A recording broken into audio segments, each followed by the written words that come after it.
I did it. My research is finished at last. Tomorrow I'll submit it to the professor. It will be a big day. Tomorrow is the anniversary of Dad's disappearance, too. It's already been 10 years. Henry Morgan, the famous archaeologist, vanished under mysterious circumstances. This was the most recurring headline in the newspapers. I'm sorry, Dad. I tried really hard to understand where your final research took you. A hello to Mom, and then to sleep. Unfortunately, she can't be here tomorrow. Her latest expedition in the Amazon is taking longer than expected. Let's hope she receives my email. Good night, Mom.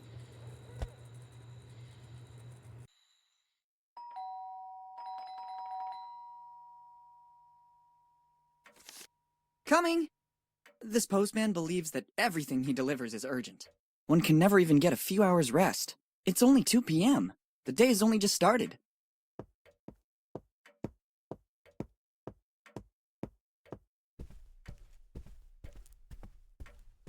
Let's see. Bills. A letter for me? Nobody writes to me, usually. It's dated July 25th, 2008. The same day my father disappeared. Dear Willy, it's Dad. If you received this letter, it means that my mission didn't go according to plan.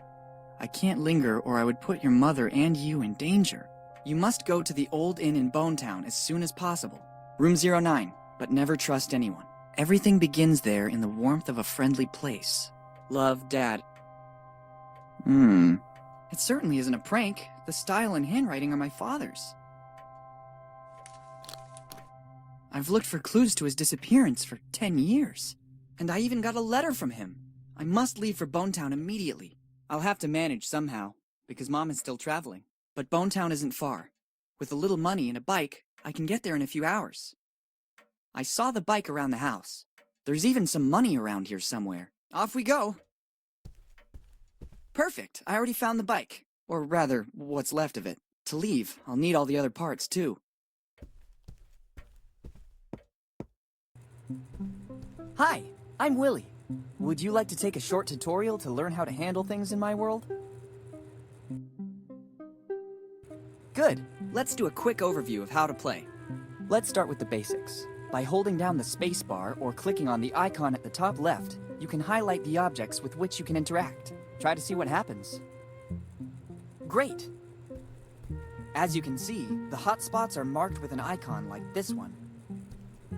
If you want to pick up an item, use it, talk to someone, or speed up the dialogue, you can do so by pressing the left mouse button.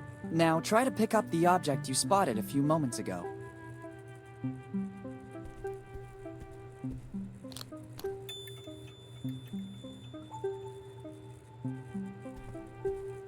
Good. Now let's focus on the inventory. You can open and close it by using the mouse wheel or pressing the I key. Give it a try.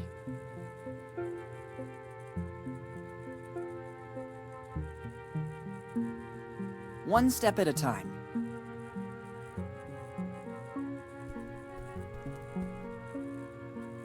Very good. You can examine an item both in the inventory and in your surroundings by pressing the right mouse button. Reopen the inventory and examine the item you just collected.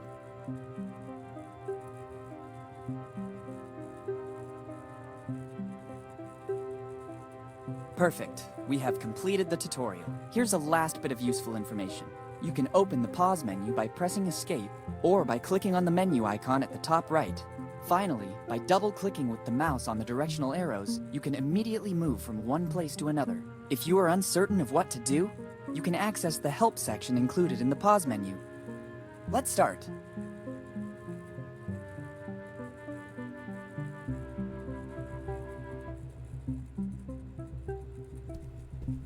Collecting everything found lying about is a real fixation.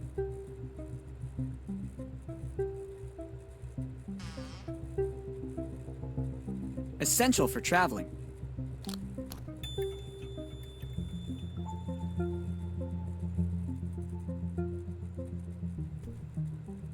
Empty. I could fill it up with the stuff inside the boxes around the corner in the corridor.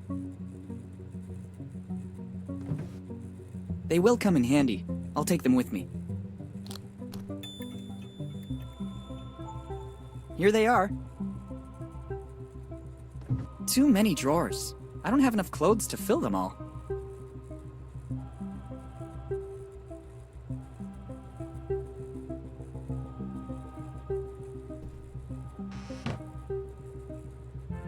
It won't be an ISO 9000 certified ladder, but it will do. Got you, Wheel.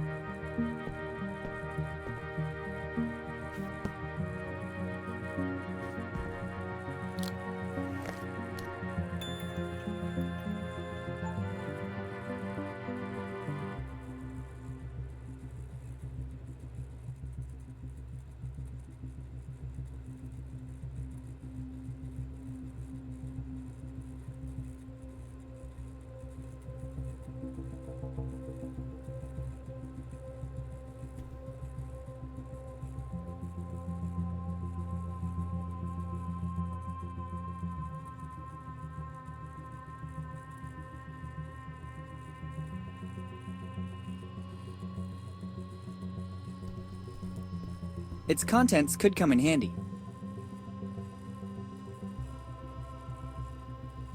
No way! If we start by taking a key at the beginning of the adventure, what will happen next?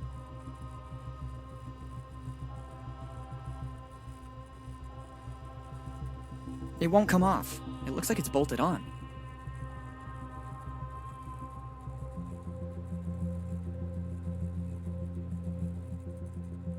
It's a memento. Best leave it here.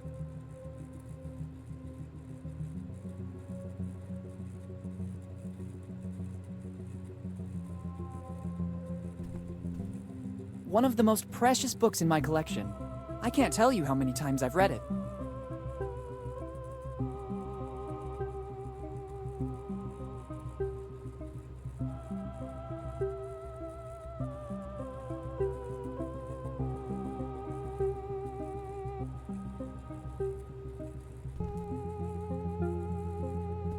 Et voila! Giotto always had one too, or so they say.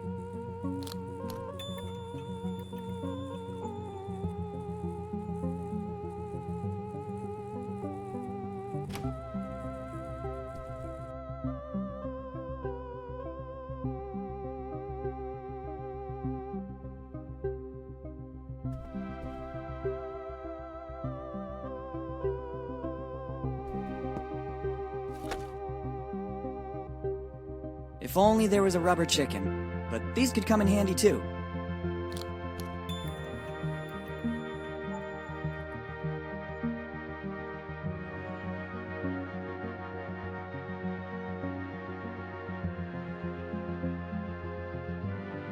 It's always good to have one for a pleasant bike ride.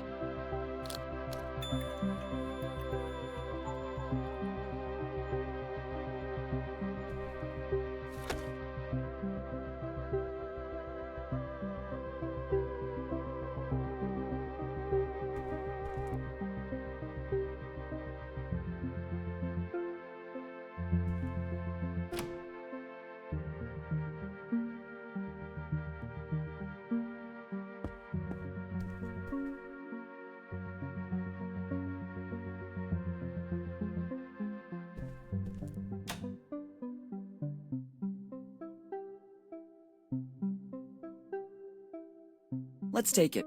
One never knows what might come next.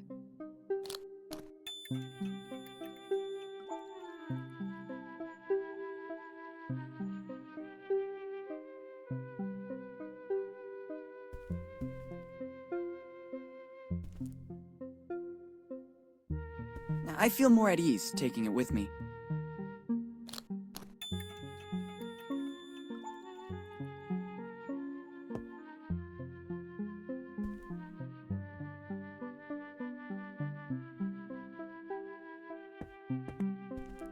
I see no alternative.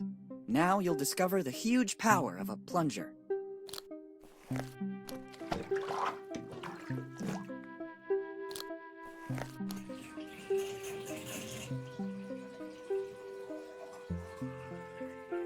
Nice work. Now I can safely leave home. Well, look what was hiding in the bathtub.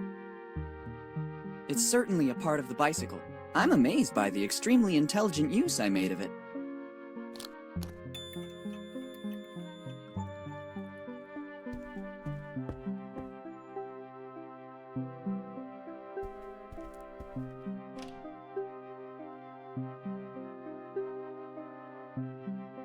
admire my physical prowess.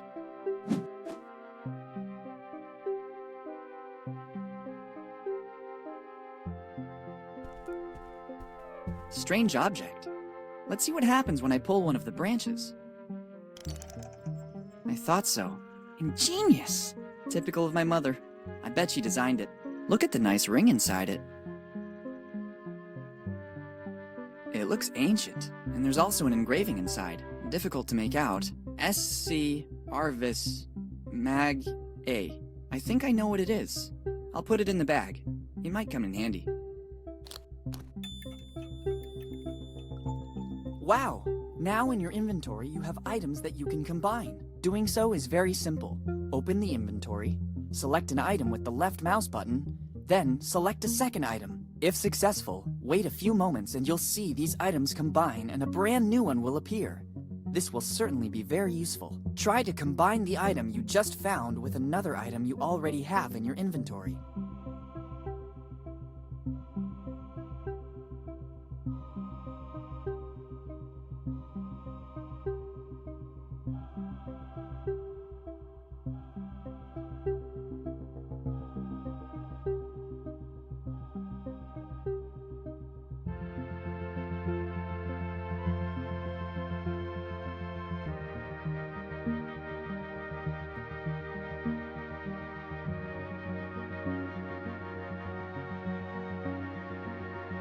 And it came to pass that my criminal career began.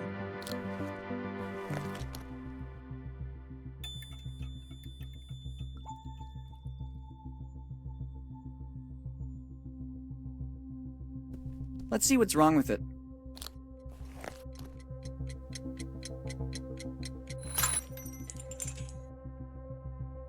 Look what was inside it. Maybe that's why it wasn't working. Replacing the internal alarm with the bicycle bell might not have been a brilliant idea. I think I'll need it shortly.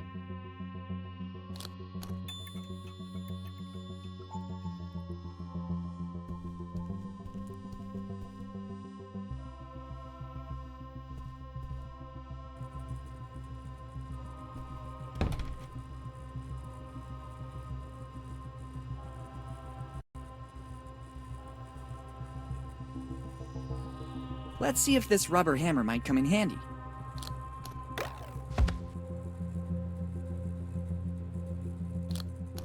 Let's not do that anymore.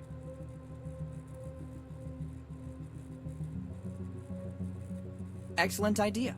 That way I can open it without causing irreparable damage. I wonder how much I've managed to save in the last few months.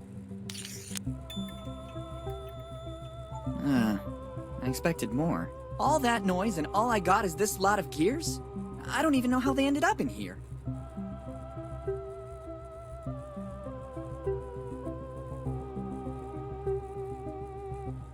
The screws don't turn. They got rusty with time.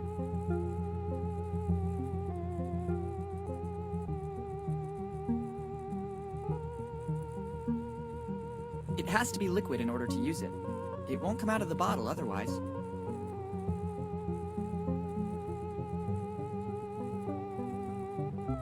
The screws don't turn. They got...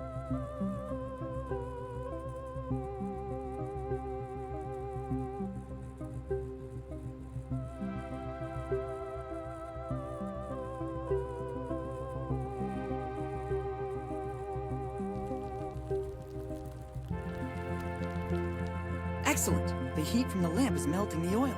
It's ready to use now.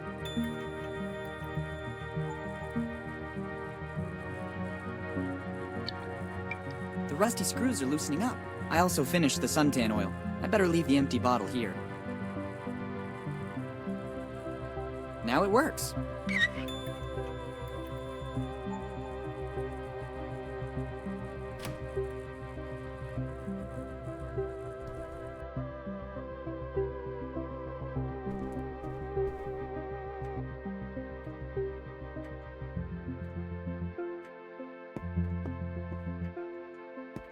It works perfectly.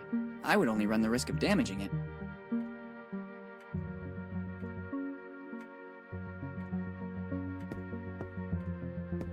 There's information that could be useful.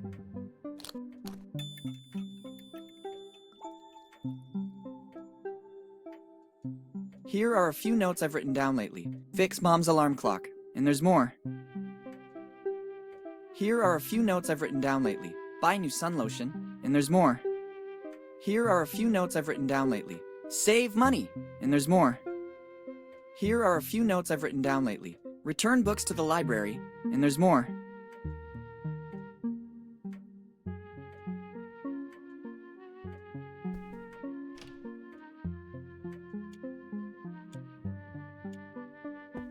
I would like to return it among the boxes stacked in the closet, but I'd better leave it here.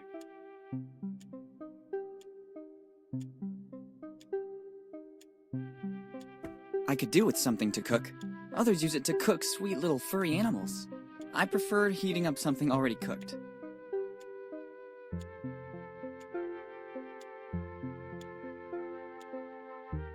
In this, my mother used to hide little surprises for me.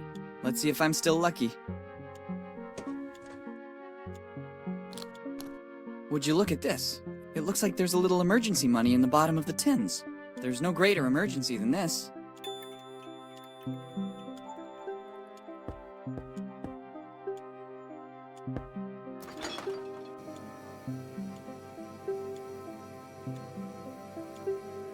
Just what I needed.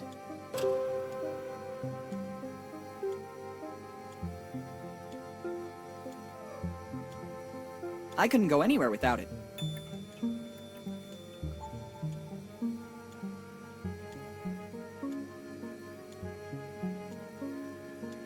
Not now.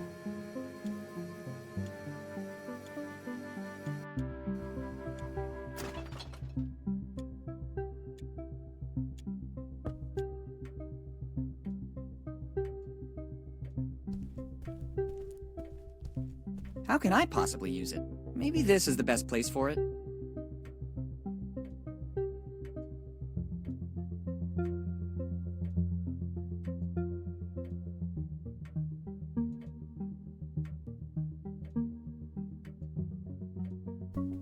I'd really love to try it.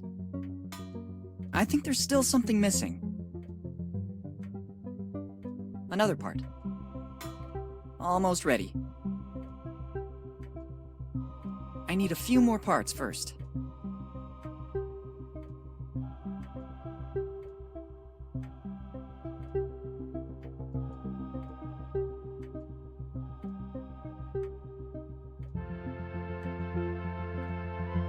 Very good! There's still something missing. Making progress. I can glimpse its shape. How professional. Nearly there.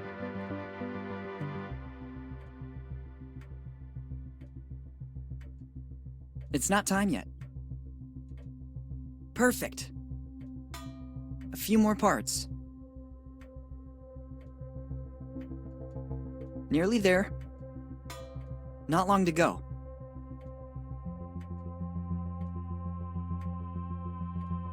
Not long to go. Nearly there. They connect perfectly. The bike is ready. I just have to take it, and that's it. Bonetown, here I come.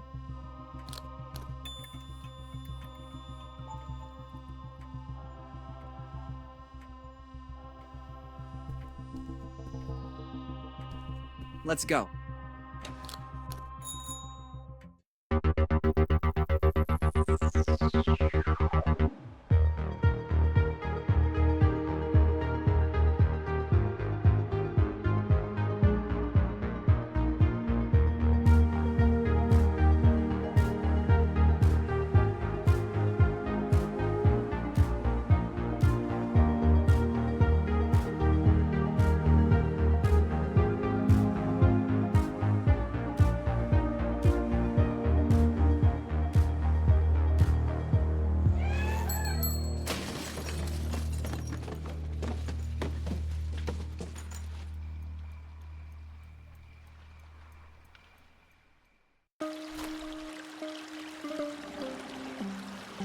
It felt like something from my bike was missing.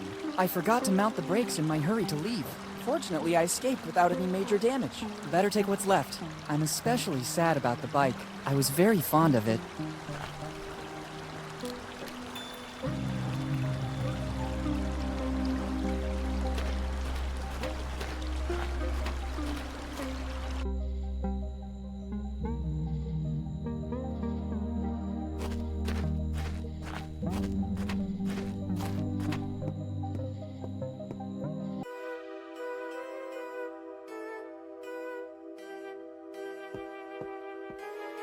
A Fabergé egg at the Dead Man Inn?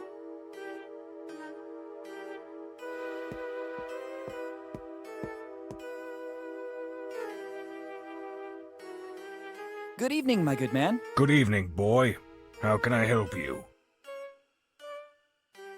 I need a place where I can stay tonight. It's your lucky day, boy. The Dead Man Inn is the best in the business. Very good. I almost feel at home.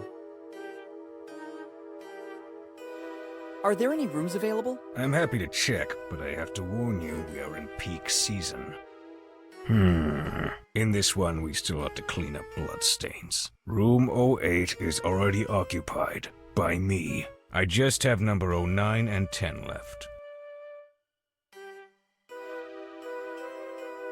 Room 10 is okay. Do you have money for the accommodation? Yes, I think I can pay for one night in this amazing resort. I don't know what a resort is, but it is sufficient that you have the money to pay. Here's the money.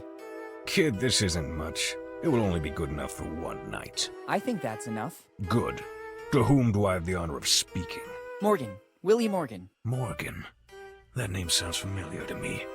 Have you already been in our lovely little town? Many years ago, but I was very young. Maybe you remember my dad, Henry Morgan. Henry Morgan, you said? Something springs to mind, but I think a long time must have passed. Yes, a long time. I'd say 10 years since he disappeared. And why do we have the pleasure of seeing you again in Bone Town? Definitely for the hospitality. I agree. Here at the Dead Man Inn, the customer is of the utmost importance. I have no doubt about it. Now I have to get back to my job. Help yourself to the key to room number 10. Thank you. Once you are settled in your room, you'll find a pre-printed form. I need to complete the check-in. Bring it back as soon as you have filled it out. All right, thank you.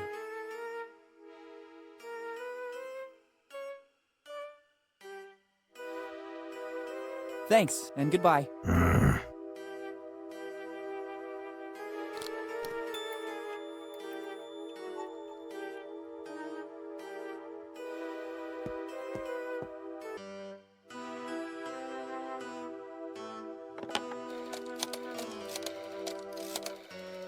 Hello, boss. It's me. You won't believe this. Henry Morgan's son just showed up here.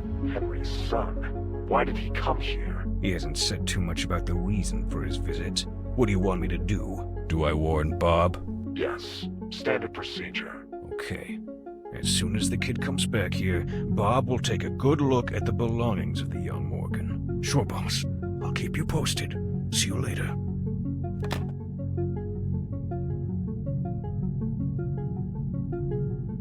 If I take it down, the innkeeper would surely notice. I'd rather not touch that substance. I don't need it.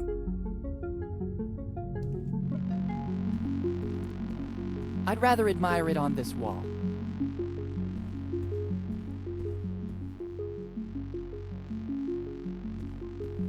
It really belongs here.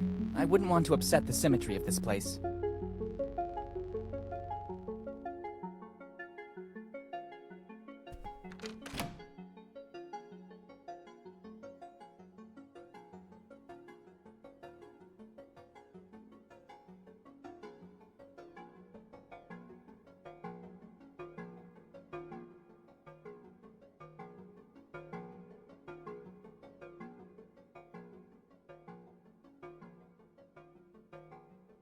A peculiar scent. I wouldn't say it's good, but at least it adds a different touch to the place.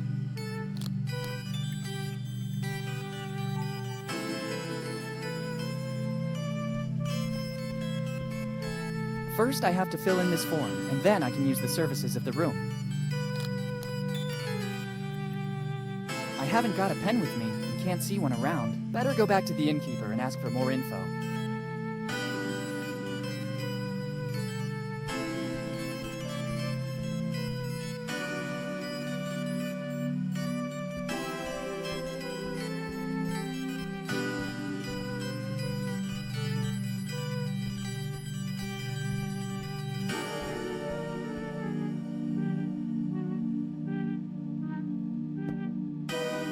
I'm back with the form you talked about, but I haven't got a pen with me and I still have to fill it out. Doesn't matter.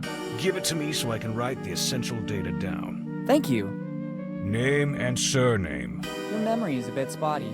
I'm Willy Morgan. Sorry, kid. You know how it is. Age plays shameful tricks. You seem like a different person now.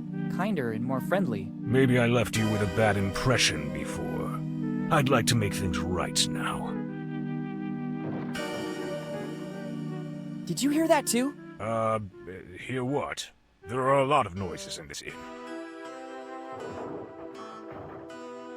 Did you hear it now? It's probably some little animal. The one who made that sound must be a big one. And how? What now? Did you hear that noise again? Yes, but I don't think you should be worried. It's normal. In fact, I think it's finished now. How can you be so sure? It happens all the time. As soon as you open a door, drafts let the wind through and it does funny things. Okay, what else do you need? I'd say I'm okay with this. I have everything I need. Only name and surname? Here in Bone Town, we need very little information. The rest will fall right into place. Okay, now I must get back to work. Me too. I'm very busy. With what? Okay, thank you.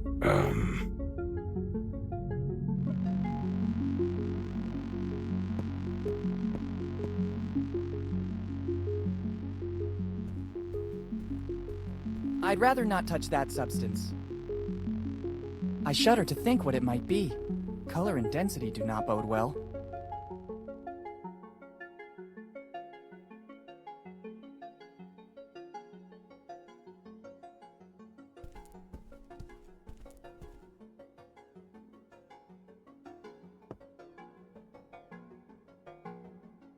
I saw the stain in the hallway. You have very good eyesight.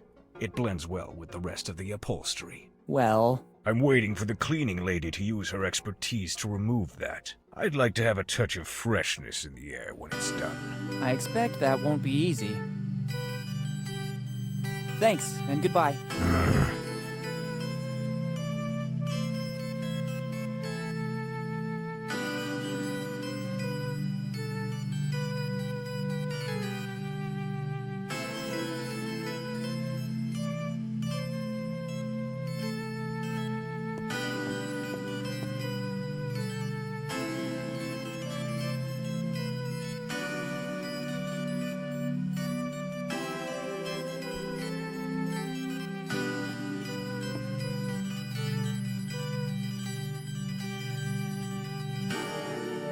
I saw the stain in the hallway. You have very good eyesight. It blends well with the rest of the upholstery. Well... I'm waiting for the cleaning lady to use her expertise to remove that. I'd like to have a touch of freshness in the air when it's done. I expect that won't be easy. Thanks, and...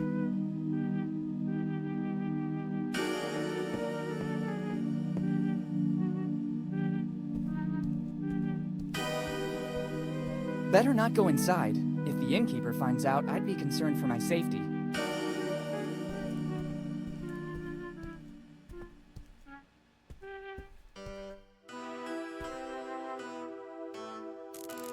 Oh my god! And to think that, according to the innkeeper, it was just a little animal. Luckily, I always keep the important things with me. Never trust anyone. Dad was right. I better warn the innkeeper. What the hell happened here?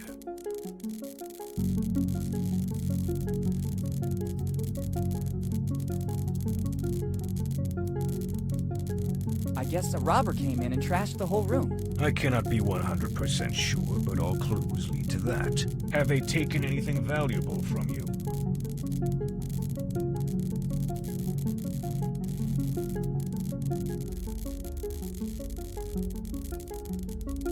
I have all my valuable things on me. Better this way.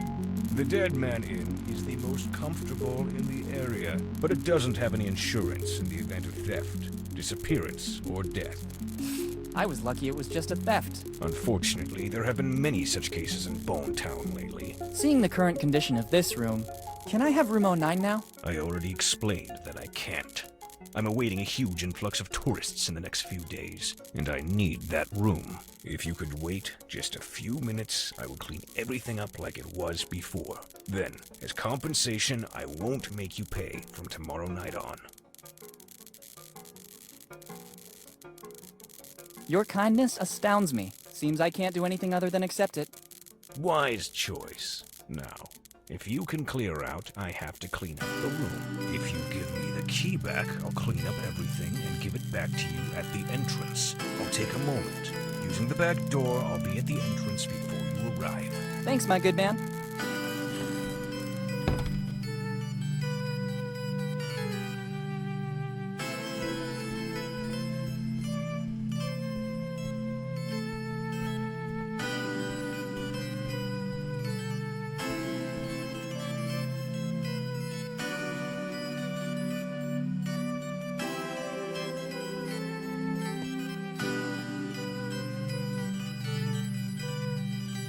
Have you already cleaned up the room? Yes, everything's in order again. Here's the key. Okay, thanks.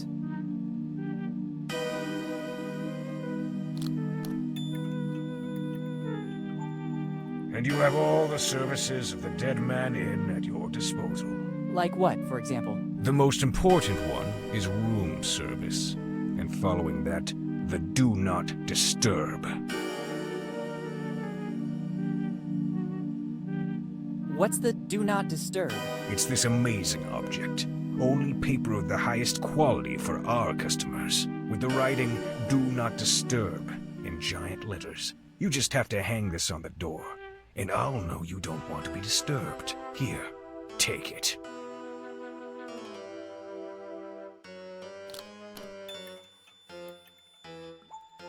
Thanks, very useful. How does the room service work? When the customers call, it is the duty of every good innkeeper to answer. I try to be as fast as possible so as to not leave my position untended. If you don't see me at the counter, it's because some impediment forced me to use the back door. There are a lot of steps to get there. Going down is not a problem and speeds up my movement, but climbing really slows me down. Thanks, that seems clear to me. Thanks, and goodbye.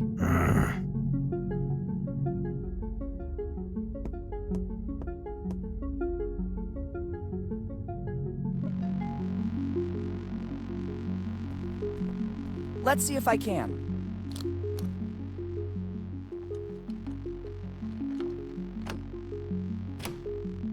Done. This sign is useless now. I'd rather not take it with me.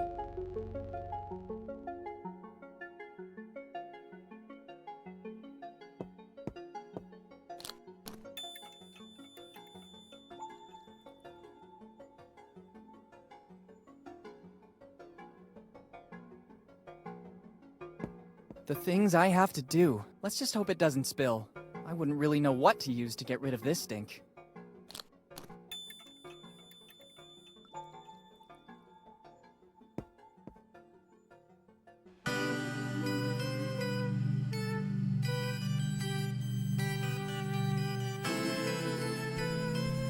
Very good. It looks like the cleaning has finally started. Just how I pictured it. And now something classy. The contents haven't changed, but now there's a fresh musk ox scent.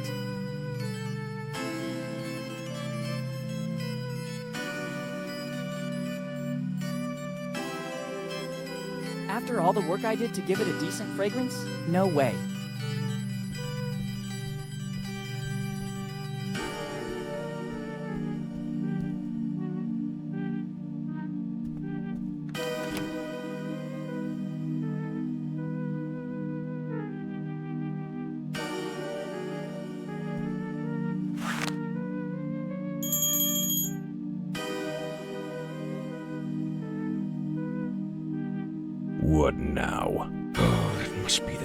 best. I saw straight away that he was a troublemaker.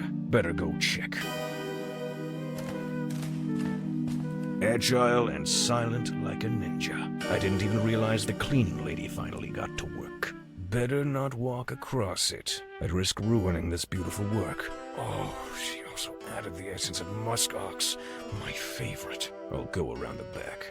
That guy's gonna have to wait for a second. Nobody's coming. Better go check the entrance.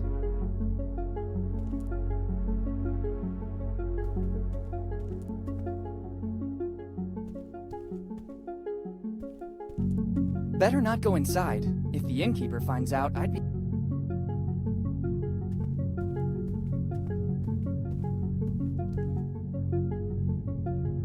This is my chance.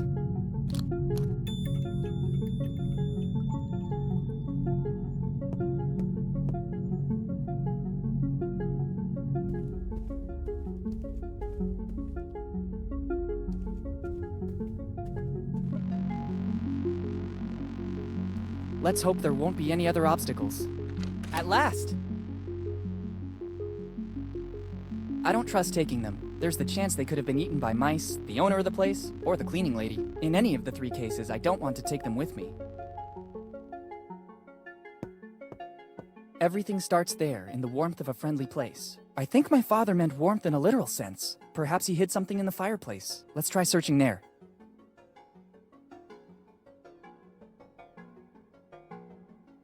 What is this? This brick doesn't seem to be bonded to the fireplace like all the others, but I can't rip it out. It seems after all these years it is partially calcified back into the fireplace. I need something to grab hold of the cracks.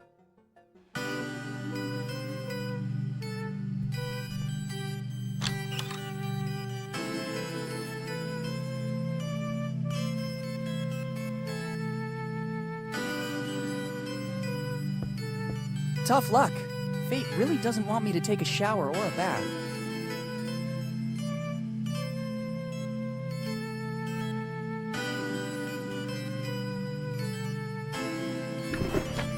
Look what's inside. Somebody forgot a nail file. Better take it.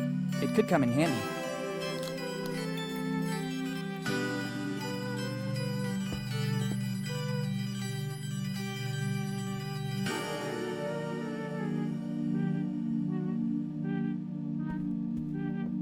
It seems to be working. I can take out the mortar holding the brick.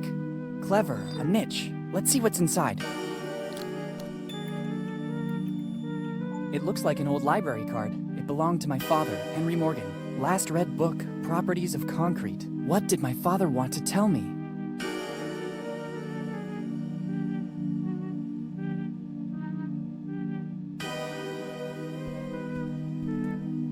After this amazing night, it'd be better to go back to my room and rest.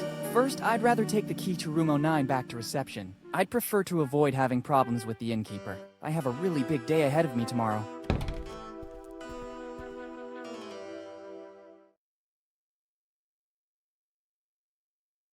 I think the time has come to find out what Dad was working on. I better check the library card again. I'm sure Dad left me some other clue. It's a card for the Bonetown Library. The card belongs to Henry Morgan, my father. Let's see the last read book, Properties of Concrete. What was he working on in his final research? Better go to the library to make some inquiries.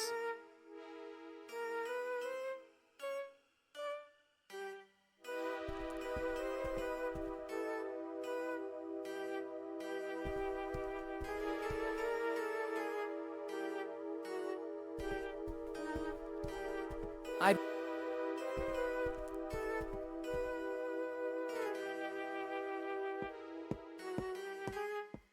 better leave it here to remind all Bonetown tourists of the beauty of Lafitte Park. Better leave the key here. I don't know if I'll want to avail myself of this service again tonight.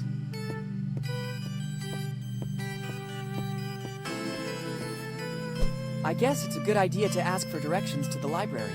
I wouldn't want to wander aimlessly through Bonetown. Excuse me, I need some information. Is there still a public library here in Bonetown? Sure, boy. It's one of the crown jewels of Bonetown. At least it is according to what Margaret, our librarian, tells us. I'm simply reporting what's said because I personally never go to such places. strange. I would have bet the opposite. Could you tell me where it is? Turn left at the main square, just outside the door. Boy, if you don't want to get lost, use this.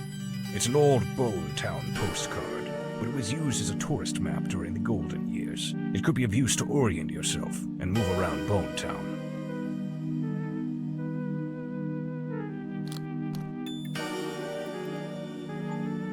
Thank you. Are you interested in something in particular? Just to reminisce a little bit. My father used to take me there all the time. Thanks. This and more for a paying customer. I better be going now.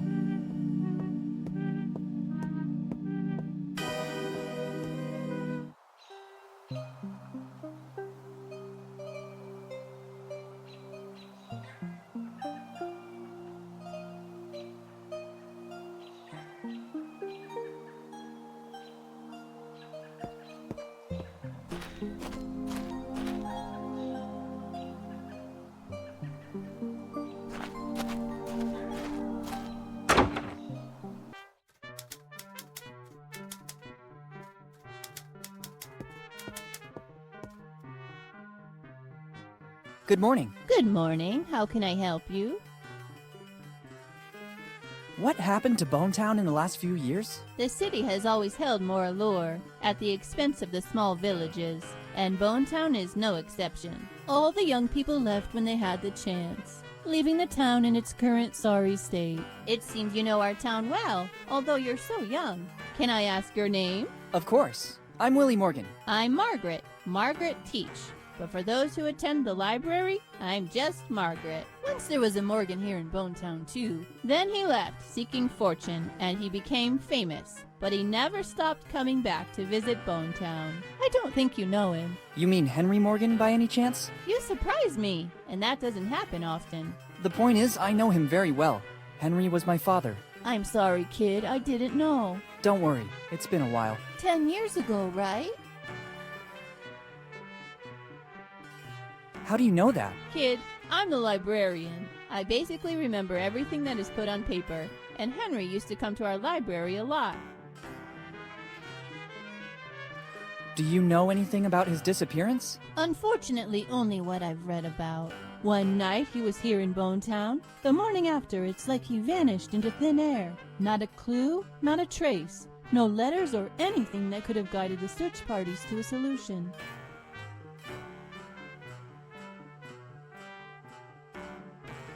Do you know what he was working on in his final research? I don't know. He always read a lot, basically all the tomes you can find in here. And sometimes at his request, I had to order books from other cities as well. Do you know if he had enemies, maybe? Henry? Let's be serious. I think there were very few men as affable as him. Thanks for the information. Don't mention it. If I can be of any more help, just ask.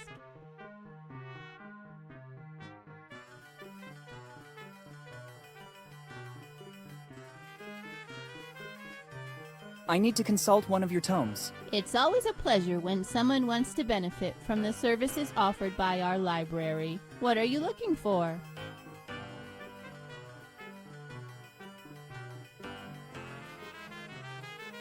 Properties of concrete. Oh, what a surprise! It's not among the more popular in Bone Town. I guess this is the second consultation in more than 10 years. Doesn't it get the attention it deserves? Here in Bone Town, people don't read a lot, especially a book like that. I could never have managed to face it either. Where can I find it? I guess it's somewhere on the upper floor. You should recognize it easily. Thank you. Thanks, and goodbye. Thank you for visiting the Bone Town Library. If you need a specific book, you can ask me, Miss Teach, or just Margaret. Thanks, I'll keep that in mind.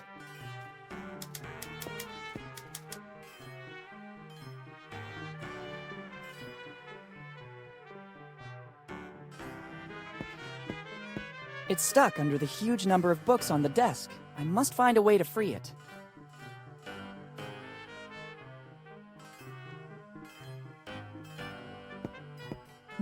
This lock is peculiar, to say the least. I'm pretty sure that I'd need a special key if I wanted to open it.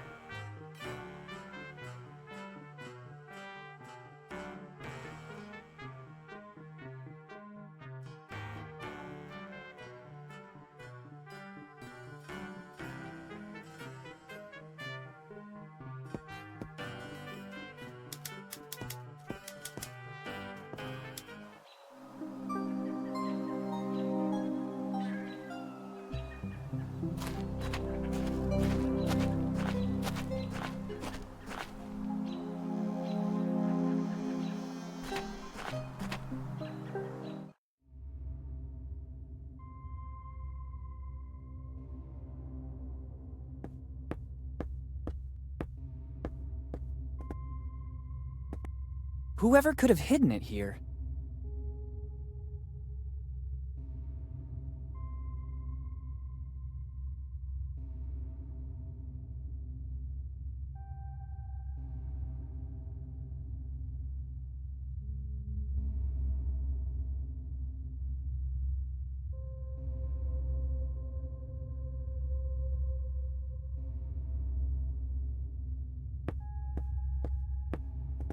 I don't know how, but I hope it might come in handy.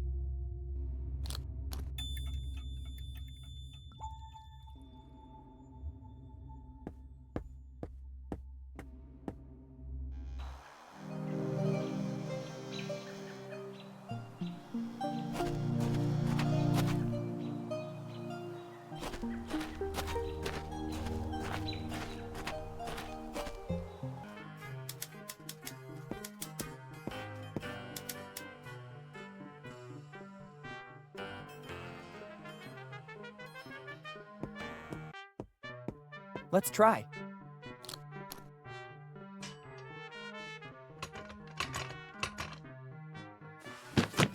It worked! Check out what we have here. Let's see what it is. It's another letter from my father. It's dated July 22nd, 2008, earlier than the other one. There's also a piece of paper that seems more ancient, but I can't figure out what it is. Better take a look right now. If Dad did all this so that I'd find it, there must be something important.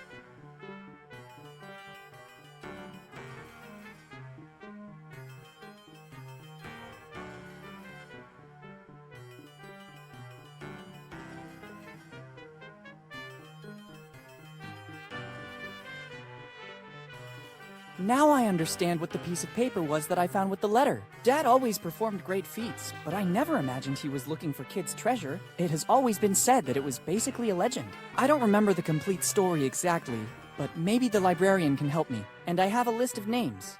Better start asking information of the townsfolk, without attracting too much attention. I don't need my father's old library card anymore. Even if someone found it, it would be useless. I have the letter and the piece of map belonging to my dad.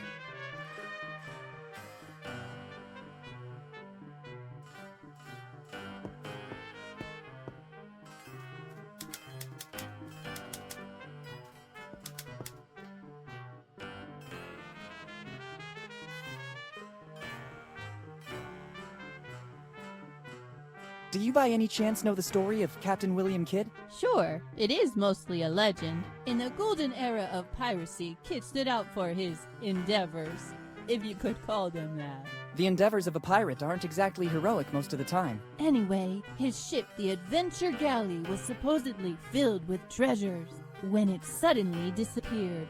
A few years later, in 1701, Kidd was captured and executed, but his ship and the crew were never found. What do you think happened? What always happened at that time, Kidd and his crew squandered all the loot, and to cover their tracks, they sold or even burned the ship. After this story, Kidd became legendary. Thank you.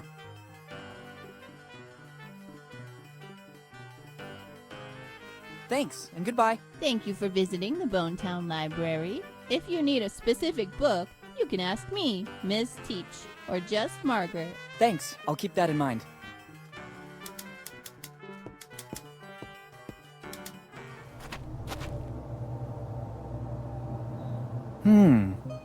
Very strange. I have the feeling I'm being watched. Better be careful. You never know what can happen in Bonetown.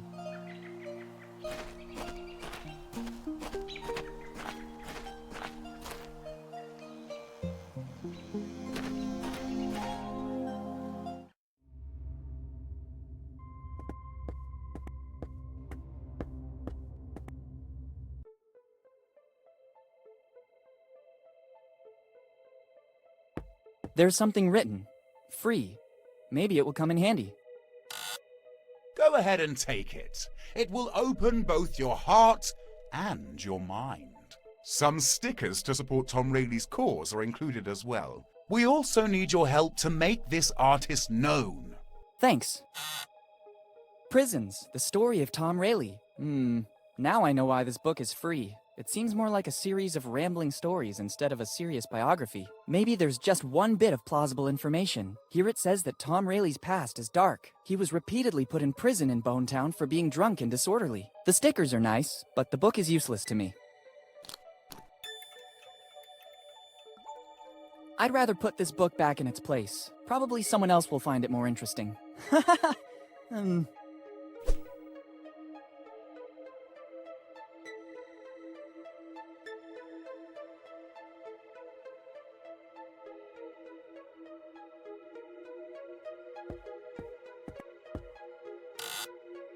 What do you think you're doing? Have you seen what is written on the envelope? It's the property of Tom Rayleigh's heirs. But I'm one of his great-grandsons. I'm a researcher, as well as a capable artist. Bring me concrete proof and you can have the envelope.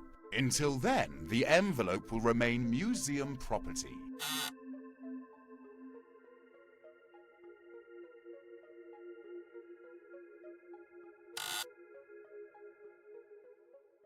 Good morning. Good morning.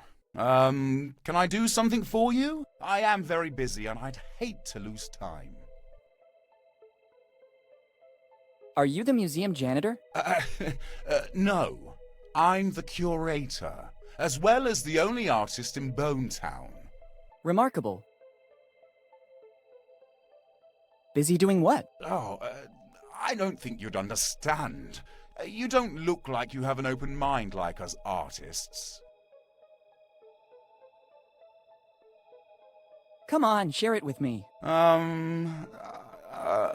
No. Please, I'm very curious. No.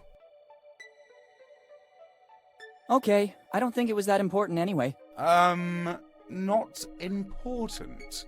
Are you kidding me? My research is, of vital importance for Bonetown and its history. What kind of research? I'm trying to clear the name of one of the most controversial figures of Bonetown. Who are we talking about? Tom Rayleigh. He spent almost his whole life in here. Was he a researcher too? No. This was a prison once. They say that Rayleigh, because of his alcohol problems, spent most of his sober time in here. In every town there's a drunkard. No. Tom wasn't a drunkard. His artistic life was very troubled. My research proved that. Have you already done other research on Rayleigh? Yes. You can find everything about it in the book I wrote on Rayleigh. You can take a copy if you like. Already done. Very illuminating. Really? What passage impressed you most?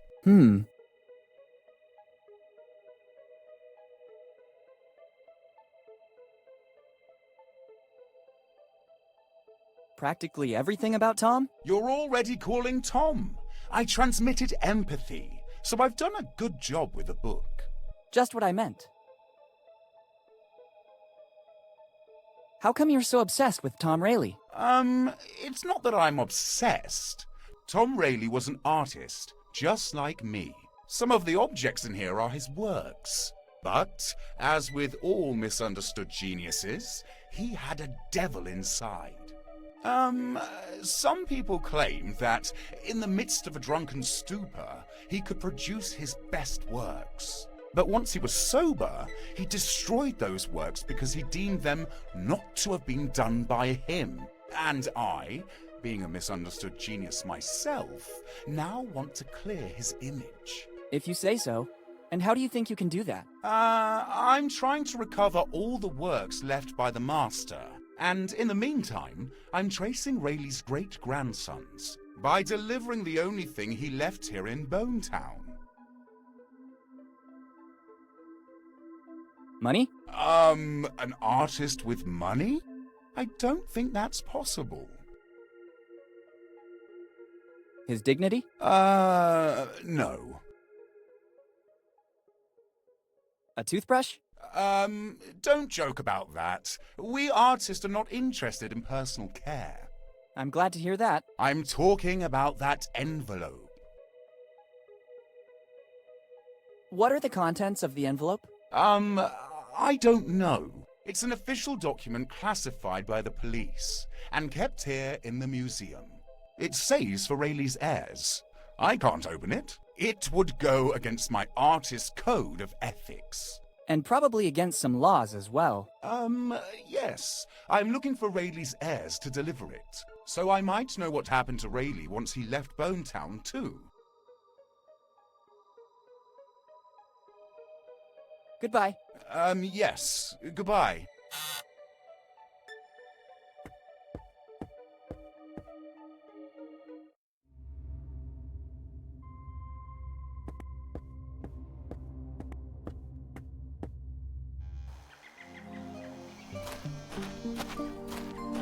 I don't see how the complete menu of the One-Eyed Jack would help me. I don't need it.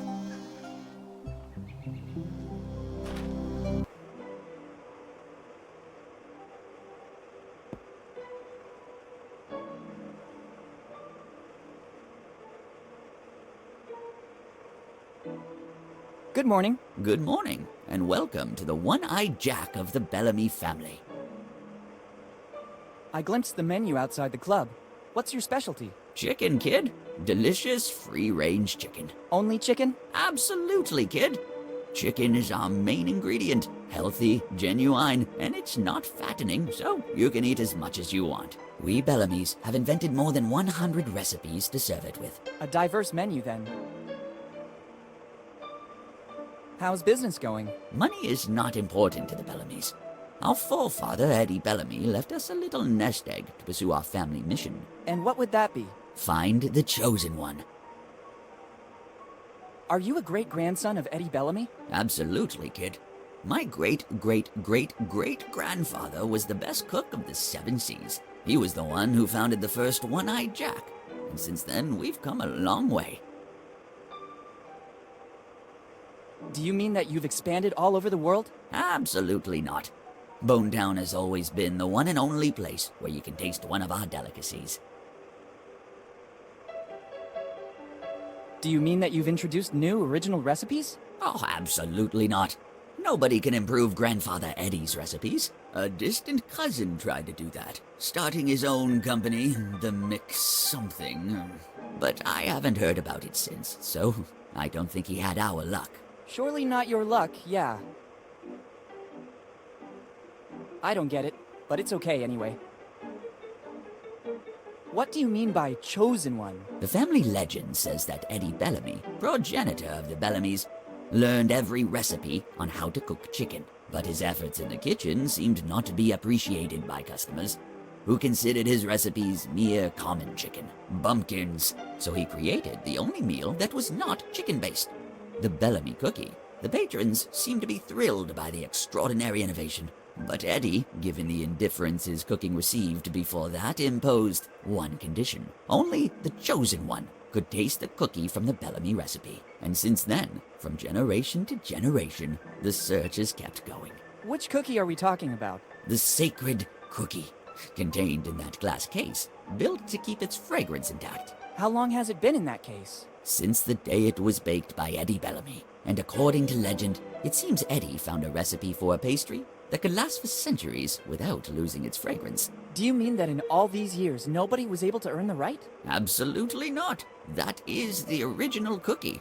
Never has another one been baked. How can you recognize the chosen one? That'll be the only one who can pass the test. What test? The menu, kid. The menu. Only the worthy will listen to the entire menu without blinking an eye. And at that point, he'll have earned the cookie, along with honor and fame. Very epic. Where does the test take place? At the table. When you feel ready, take your seat, and we'll see if you might be the chosen one. But don't get your hopes up. We're extremely selective.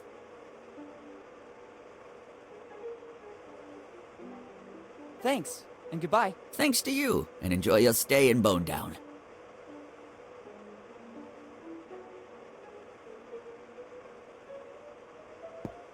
I see you want to prove yourself. When you're ready, call me. I'll be right there.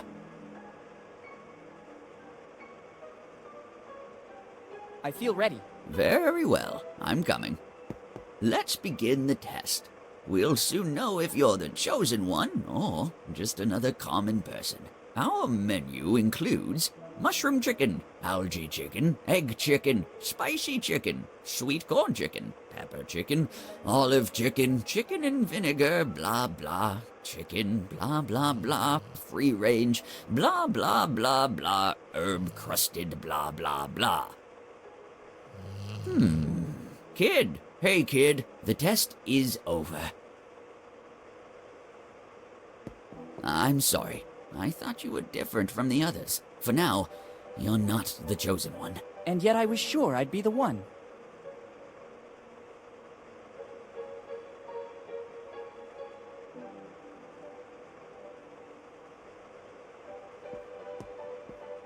I can't open this case without the right key. The lock seems to be tamper-proof. I don't think it can be opened so easily. I need the key.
Good morning, Steve. Good morning. I'm sorry, do we know each other? It's been a while, hasn't it, Uncle Steve? Uncle Steve? There was only one child that called me that. It can't be. Willy? Is that really you? Yes, Steve, it's really me, Willy Morgan. Son, how are you? Sorry if I don't get up, but my back is killing me. Sitting here all day is bad for my health. All good, Steve. Thank you. Tell me, what brought you back to Bonetown? It's been years since the last time I saw you. I've been missing Bonetown. I can hardly believe it. Lately, nobody ever comes back to Bonetown.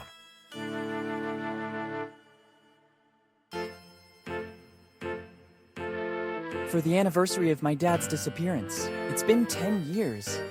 I was thinking of swinging by the cemetery. Already 10 years? Time seems to have stopped in Bonetown since then. I sought refuge in my job to forget. I don't see your mother. Does she know you're here? I told her I was leaving. She's away on a business trip. How is she? I tried many times to contact you in recent years, but she never answered. It was very tough for her, too. She preferred to make a clean break from the past, concentrating on me and her job. Bonetown is a memory that still hurts a lot. I understand. How are things going here in Bonetown? Not very well, I'd say. It's becoming harder and harder to run Bonetown. People leave, and the problems are constantly increasing.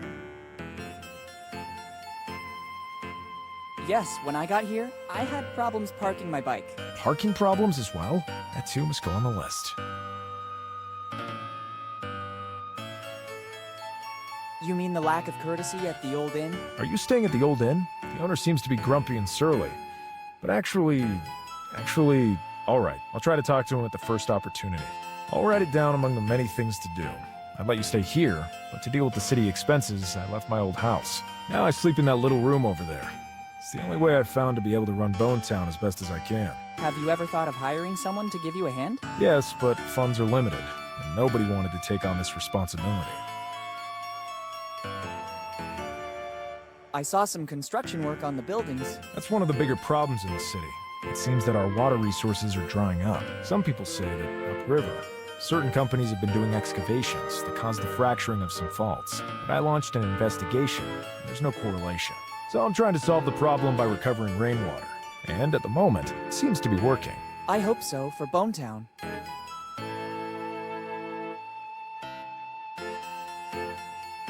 Do you remember what happened to my father? It's always painful for me to talk about Henry. We grew up almost like brothers, before he decided to leave and become one of the most famous archaeologists in the world. Despite his work, he always found the time to come back here to the family, and to meet his old friends. Unfortunately, his disappearance is still shrouded in mystery.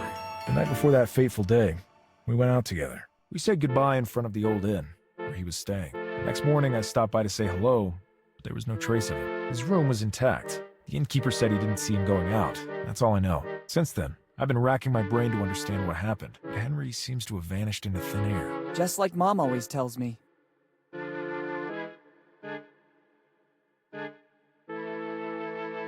Do you, by any chance, know what Dad was working on? I wouldn't know. Whenever he'd come to Bonetown, he told us fantastic stories of the places he explored. We felt like we were there with him. Dad was always an exceptional narrator. When he told me a story before bed, I couldn't sleep right away, but instead spent a good part of the night fantasizing. He used to do the same thing with us here in Bonetown. Everyone was enthralled by him. Hi, Steve. Hi, Willy, and welcome back to Bonetown. I can't show you around, but for anything else, feel free to ask. Thanks. See you later. Come back whenever you want. You'll always find me here. Thanks. Better ask for permission. I'd risk looking like a thief.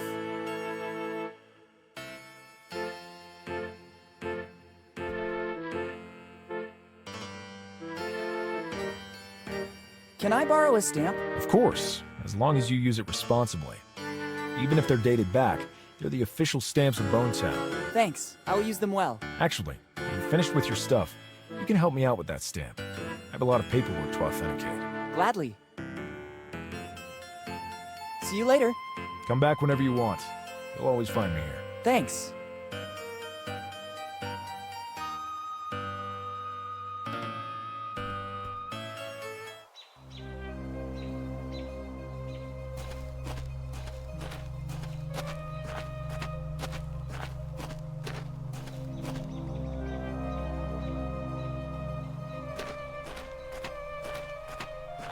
Better leave it where it is.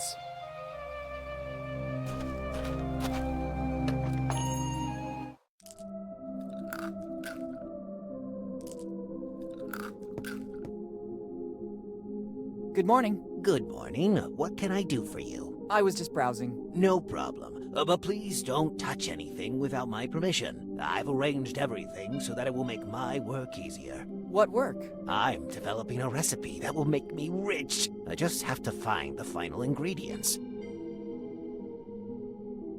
Can I have some candies? Unfortunately, I have to say no. The ones you see in the shop are needed to complete the recipe I'm working on, as well as for my livelihood. I noticed. If you have some pocket change, there's a candy vending machine right outside the shop. You can take as much as you want. It's only 5 cents for a candy. Thanks a lot.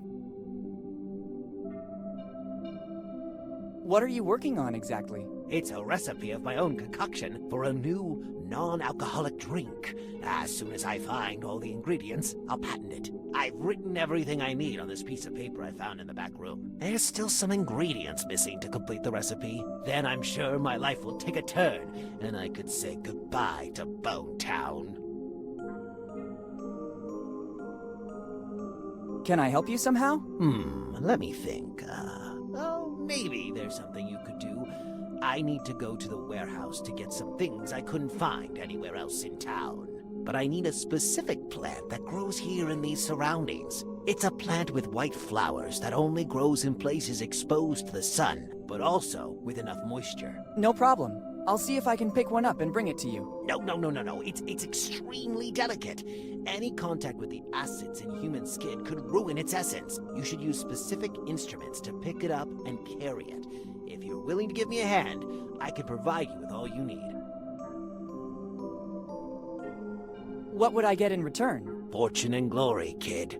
Fortune and glory. Tremendously epic. All right. Very well. Help yourself to the container and the trowel near the door. Once you've identified the plant, use the trowel to put it in the container. I figured as much. Thanks. It will also take me a while to find what I need in the warehouse. We'll meet back here. All right.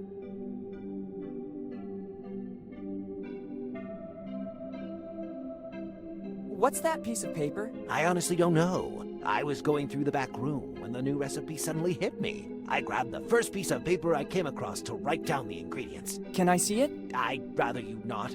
Our sector is very competitive. If I let you read the ingredients, you could steal my recipe. I can give it to you after the recipe is completed, when I'll be sure nobody will copy my work. Okay. Goodbye. See you soon. When you find the plant with the white flowers, make sure to be as gentle as you can. I'll do my best.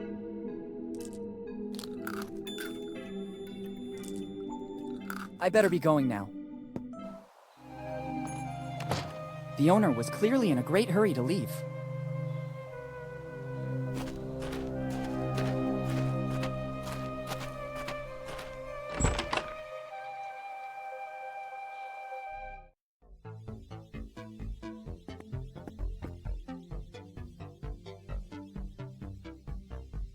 Hi. Hello. Welcome to the fabulous Bonetown New Pub. Is this supposed to be a pub? It is. It's a full-fledged pub. You have the opportunity to select different drinks of your choice, and it's all automated. At first sight, it looks more like a garage with vending machines. Details. This is the future. People don't want to waste time with chatter. They want to get straight to the point. And I offer what they want. A valid alternative to the old and worn-down Bonetown premises. Maybe you should have invested a bit more in the interior design, like moving some tires or getting rid of the tools. I appeal to a different clientele. A bit in the style of dine and dash, but more like drink and dash. Well, if that is your philosophy, I'd say you've done a great job. I know. Thank you. Is this supposed to be a pub? It is. It's a full-fledged pub.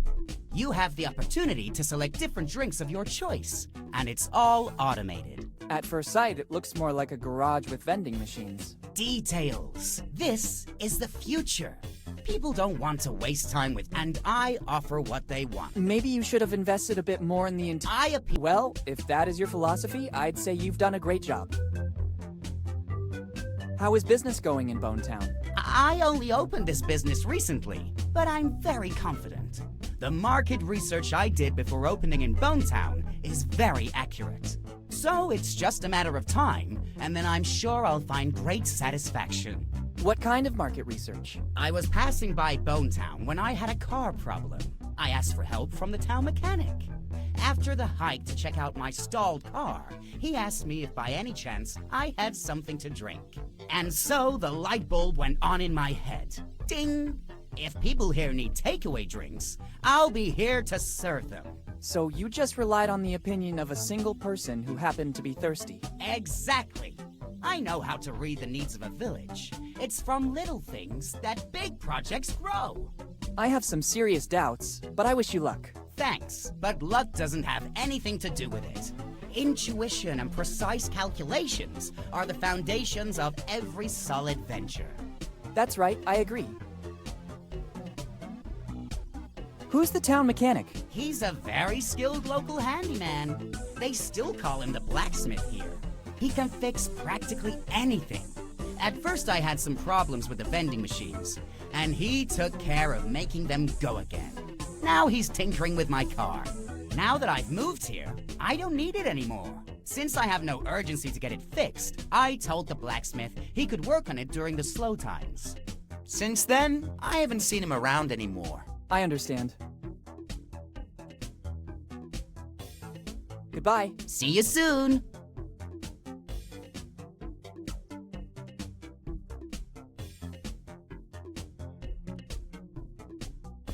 I'm not thirsty. It doesn't work like that. It's the same printer we use at school. Here on the side is a multi-format reader. It can read USB sticks, CDs, etc., and it's also a scanner to read data directly from images. Once all the info has been inserted into the reader, it'll be converted into data, which will be passed on to the printer. Only then will it be ready to begin operating.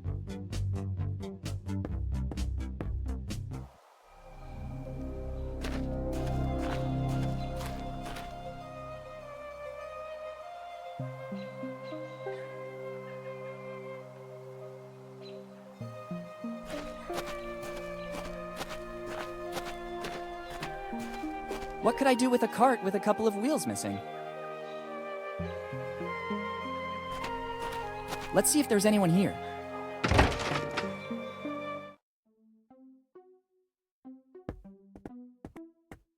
I don't know how, but it could be useful.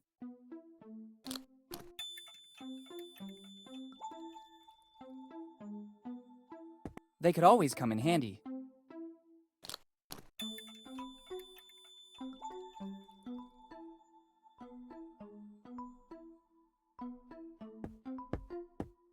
Better take them with me. You never know.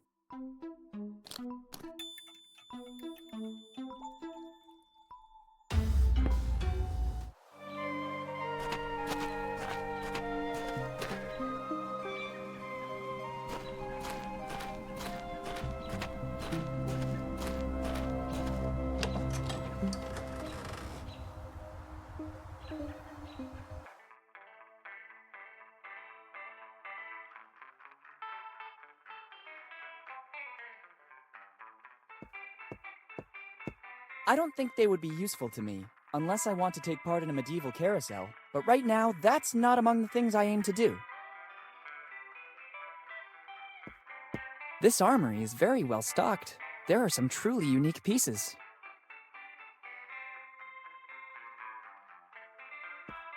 The engraving says J. Roger. Let's try to see if there's something that might be useful to my research.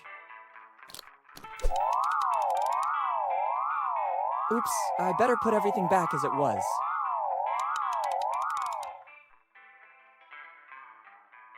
Sorry, my mistake. Careful, boy. I don't like to repeat myself, so I'll tell you only once. It's not wise taking something without permission in a shop that sells weapons. Thanks for the advice. This alarm is a problem.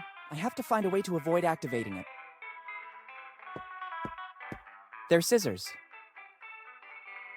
Sorry, can I take these scissors? It seems to me it's the only thing suitable for you in this shop. Round edges for greater security. Go ahead and take them. And don't forget to advertise Roger's Weapon Shop. Thank you.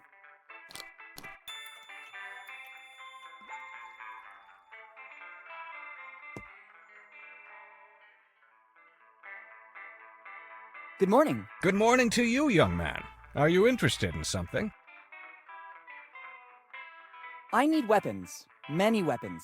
No problem. Here you can find as many as you want. And if you don't see something around, I can order it for you. But I need your ID and your carry permit. I'll be back with the documents. Many documents. I'm sure of it. Excuse me.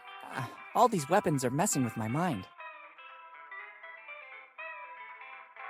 How long has this shop been running? Basically ever since Bone Town existed. In every town there's a shop selling weapons, and Rogers is the ultimate shop in the city. We have weapons from all countries and all ages. Our centerpiece is that gun on display over there. It dates all the way back to the early 1700s. My grandpa found it hidden in his attic. It's in a perfect state of preservation. I'd only like to take a look, thanks. I couldn't help but notice the gun on display. You have a good eye, kid. It's the finest piece we have. It's an authentic weapon from the early 1700s. My grandpa found it in the attic, and since then it has always been on display here in our shop. We've done lots of research on it, but we were never able to establish provenance. We know that it dates back centuries, and it's a unique piece. It is unmatched in handling and finish. How it ended up in my grandpa's attic is currently a mystery. There's an inscription, J. Roger.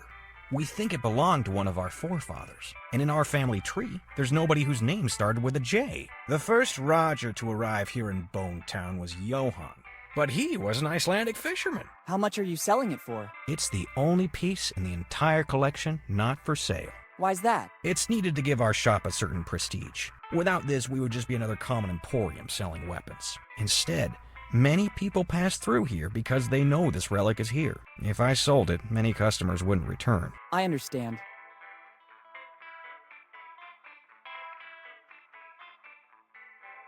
There must be something for which you would be willing to part with that gun. Absolutely not. There is no other weapon identical to this. You could try to find another identical one, but according to the research we did, it's a unique piece. And even if I found another one of the same value, I could never trade it. As I already told you, our patronage is based, at the end of the day, on this heirloom. That's why we installed a very sophisticated alarm system that goes off as soon as the weapon is removed. How does your alarm system work? It detects the presence, weight, and dimensions of the object. As soon as this is removed, it immediately goes off. The only chance to steal it would be to substitute the gun with another identical one. But being one of a kind, it's absolutely impossible. I'd say it's a foolproof system. Understood. Goodbye. Goodbye.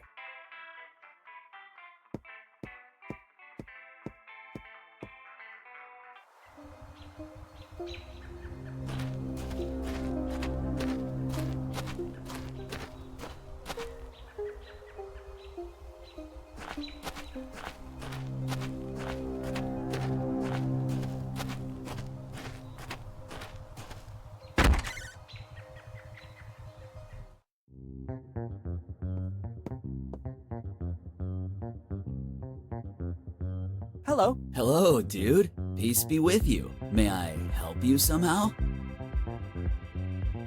I like the selection of instruments in this shop. Thanks, dude. It took years to stock up so much choice, to test every single instrument to make it harmoniously perfect. As in an orchestra where everything must be perfect? No, dude. No. I'm talking about harmony, with a capital H. Each instrument has a sound that connects your inner self with the motion of the universe, making you a part of the whole. And did you find the formula for this harmony? Dude, for more than 50 years, I've experienced things that link me with the harmony of the universe, but the path is still long, and there's still a lot to try. That's not hard to believe. I'd be curious to know what kind of experiments you conducted. Better not ask certain things, dude. In this case, I agree. Is smoking allowed in this shop? Dude, who do you take me for? I could never go against the law and cause harm. It looks like you're smoking. No, dude, this is the new frontier. Electronic cigarettes. I see. Aromatized flavor? Yeah, you could say that. An aroma that expands your mind to connect you with the whole. I'm content. I don't want to investigate further. Goodbye. Goodbye. I wish you peace and love. A tuning fork can always come in handy. Excuse me, can I take that tuning fork? Sure. It's available to customers to find harmony. Thanks.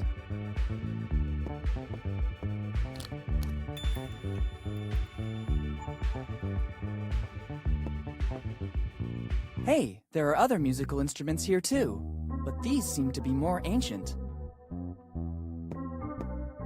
It seems antique. Very antique. There's an inscription. Walter Fly, 1712. Walter Fly is the same name that my father wrote in his letter found in the library. A musical triangle. There's a plate here too. Property of Walter Fly. It's a beautiful specimen of cello. I haven't played one of these in a while. Mom wanted me to learn to play an instrument at all costs, and my choice was the cello. It seemed to me the right mix between a classic violin and a modern guitar. To play it, I first need to find the hair and repair the bow. I can't play this way. Usually there's a metallic stick to make it play, but I can't see that here. I need something else to make it vibrate. It looks like a mechanical piano. I can't play it. To make it work, a musical roll would be necessary. I never saw one so old, though. There's an engraving. Walter Fly, 1712.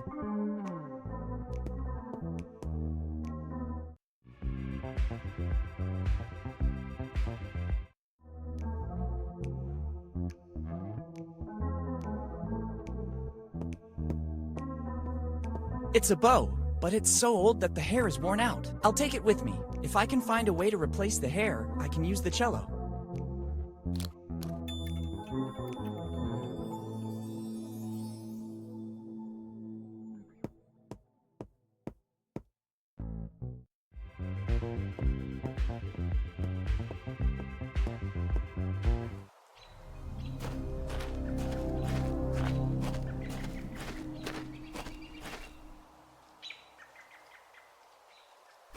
Let's try and hope it still works. There's a super promotion. With a single shot, you'll see yourself in your current form, in the guise of a pirate, and, brand new option, in the guise of a drunk pirate. All offered by the Lafitte Amusement Park. The things you do to attract customers. Woo! I better go out and recover the posters. I'm curious to admire the different versions of myself.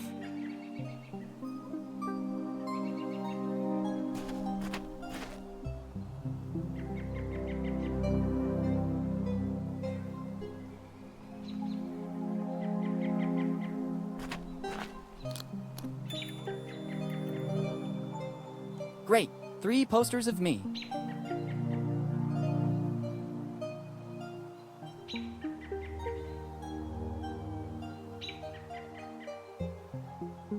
It could be a good idea.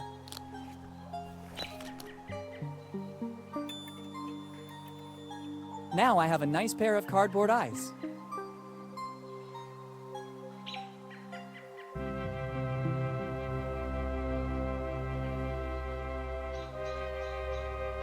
I don't think sticking them there would be useful.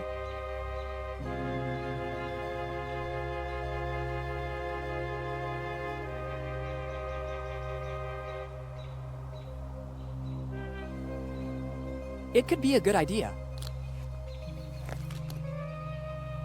Now it seems that the wanted man is Tom Rayleigh. A resemblance to me is remarkable.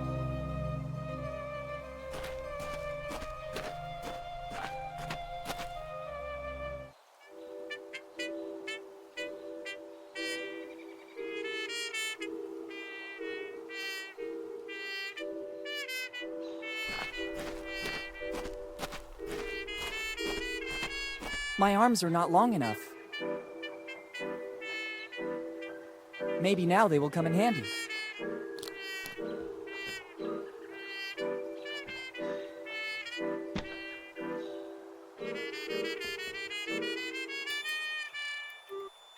Got it.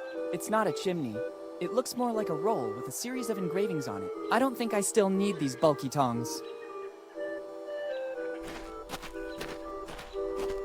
It's the poster used to sponsor the carousel next door. Come to measure your strength. Make the bell ring. Only Rock Lafitte, the strongest man in the world, has done it. Rock Lafitte. It seems to me that he was on the list my father left me. I gather he was the onboard carpenter. Once in Bonetown, he was the only one who had the technical knowledge to build an amusement park from scratch. Life aboard the ship must have trained him a lot. I can believe he was the only one to make the bell ring. You surely need a considerable amount of strength.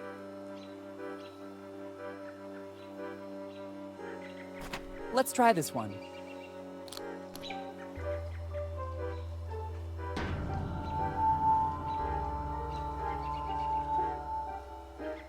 No way. The weight doesn't move an inch. There must be another way to make the bell ring.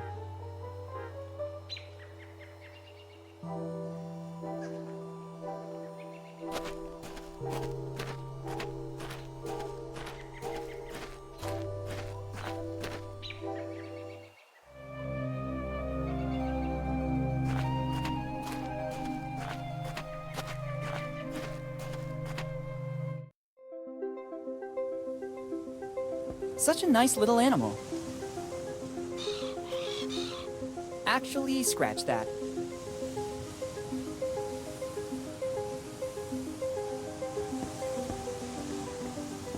Better not remove any pieces. I'd risk compromising its safety.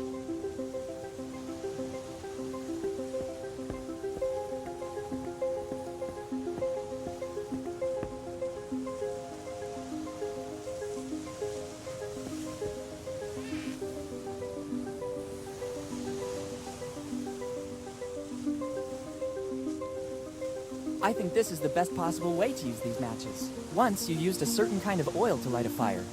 From the condition of the lighthouse, I'd say it's very likely there's still some left. I'm not risking burning anything, and I'm isolated from other houses.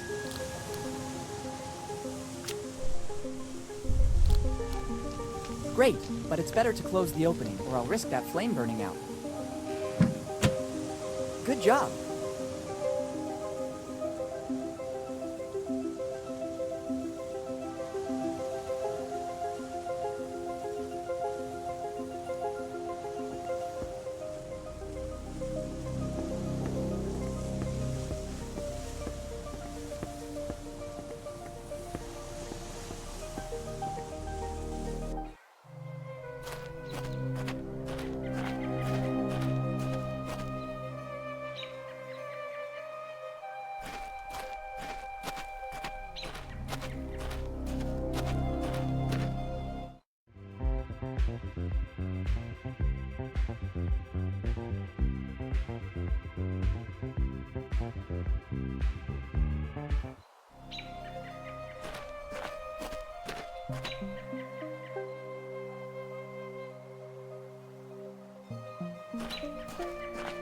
A few pumice stone pebbles could come in handy. They're light but resistant.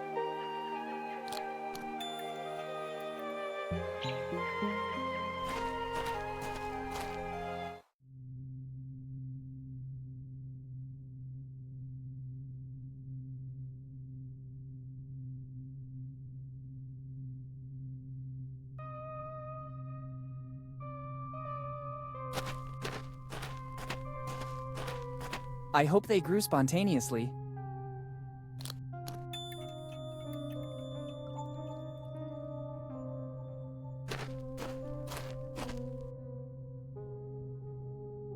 I hope it's just an exposition coffin that ended up here by mistake. Somebody transformed this crypt into some sort of house. It probably became a shelter for someone.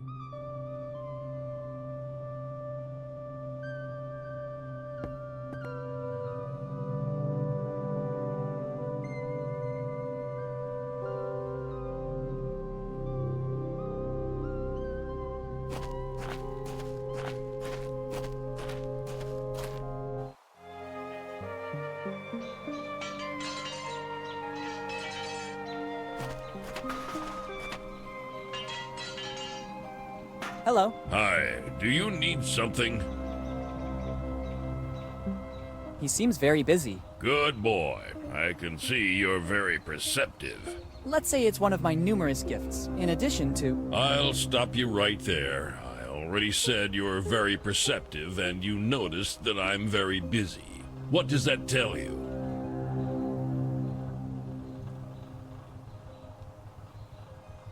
That you need my help? Absolutely. Here's what I need now.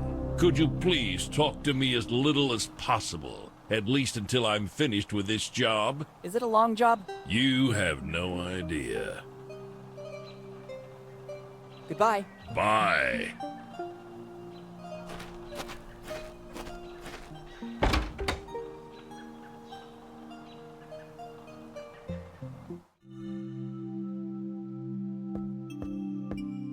Interesting. Seeing such a huge ship represented on a big stained glass window is not something you see every day. I wonder from which religious source the master glassmaker took inspiration. It's accurate in every detail.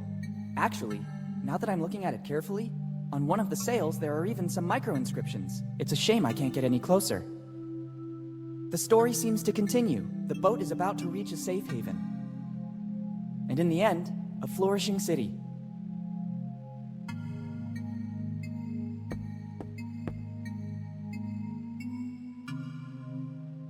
Good morning, Father. Good morning, son. I was admiring the beauty of this church. You're right. It's a real piece of art. It dates back a few centuries and is all thanks to an ancestor of mine. After he traveled across the ocean, he settled here in Bone Town. Seeing the condition of the village, he wanted to build a place of comfort for wayward souls at all costs. What was the name of your ancestor? Edward Drake, the first minister of the Bone Town community, upstanding guide of Bone Town's people, unblemished pastor of the community. Yes, Father, I think I understand. This calling has been handed down from one generation to another, right up to today. Can you tell me anything more about Edward Drake? My ancestor? First minister of the Bone Town community, upstanding guide of the Bone Town's people, unblemished pastor of the community. Yes, that one. Before coming here to Bone Town, it is said he was a skilled glassmaker.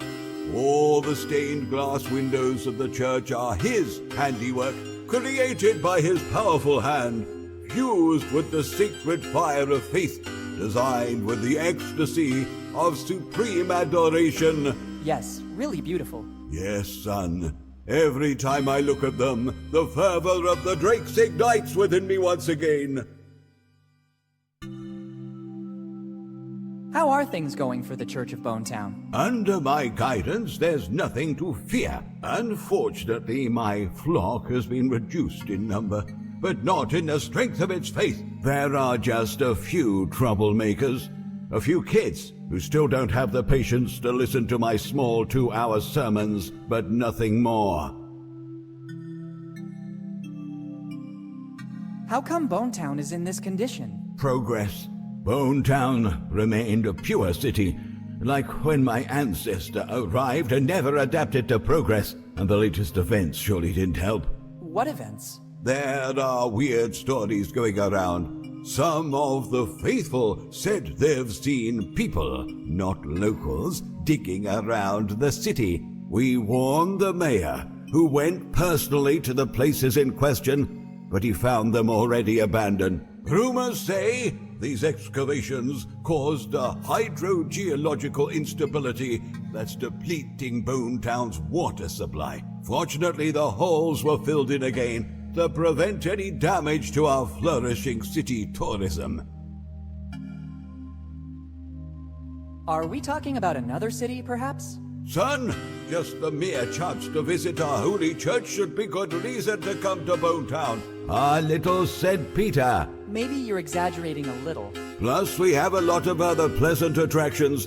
Here in Bonetown, we don't lack anything. Library, museum, amusement park, one of the most famous inns of the area. I wish I knew that earlier. I'm staying at the Dead Man Inn. That one, precisely. Everybody envies us for it. Who exactly envies the Dead Man Inn? Come again, son? Nothing, Father. I was just reflecting on my luck.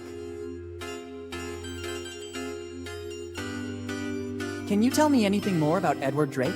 My ancestor? First minister of the Bonetown community, upstanding guide of the Bonetown's people, unblemished pastor of the community. Yes, that one. Before coming here to Bonetown, it is said he was a skilled glassmaker.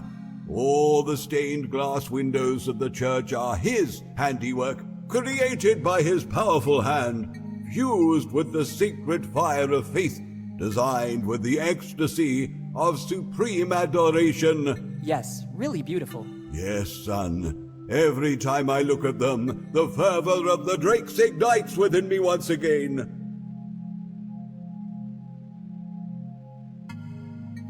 Goodbye. Goodbye, son. Maybe it could come in handy.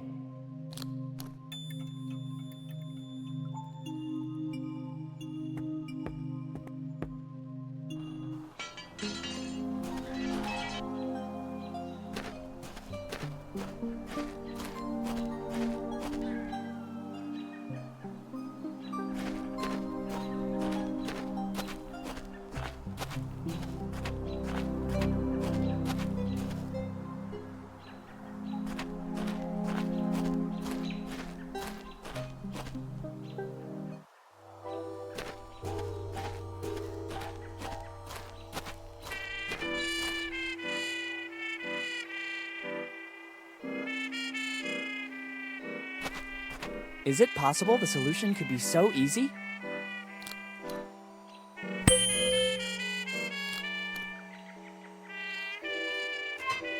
It seems to have worked. I won a prize.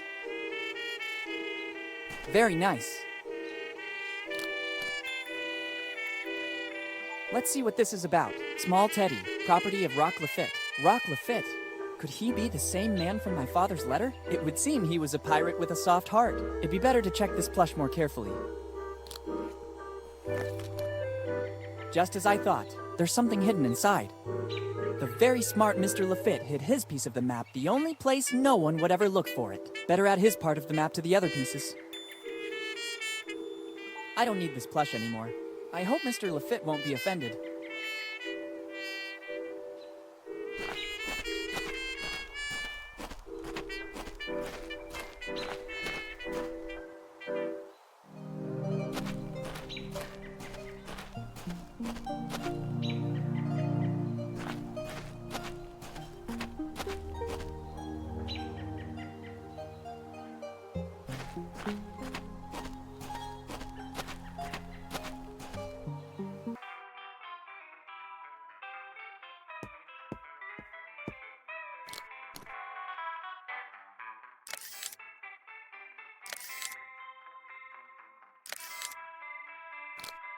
Here are the pics I took with the Polaroid. Now that the photographic film is over, I don't need that Polaroid anymore. I don't think there are any specialist photography shops here in Bonetown.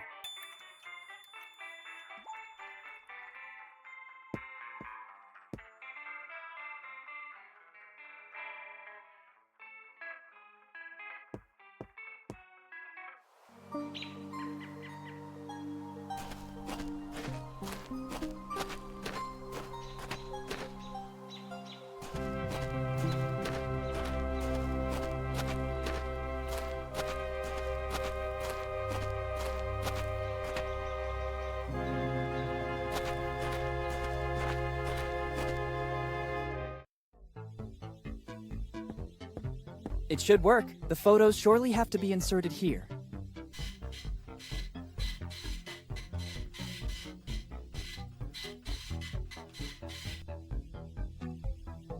Very well. A perfect plastic copy of the gun photographed in the shop. This printer model uses materials that faithfully reproduce the original objects by starting from simple photos. This replica could surely come in handy.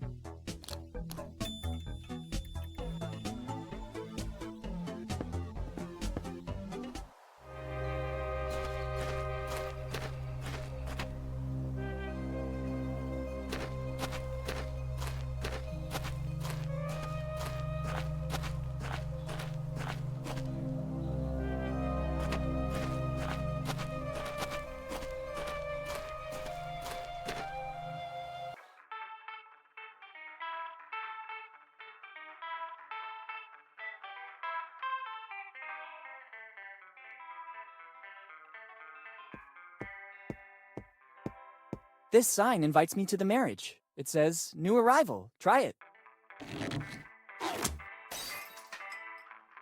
Don't worry. It's an irresistible attraction to the kids. Hmm. I'm gonna tidy up. I hope it won't take too long.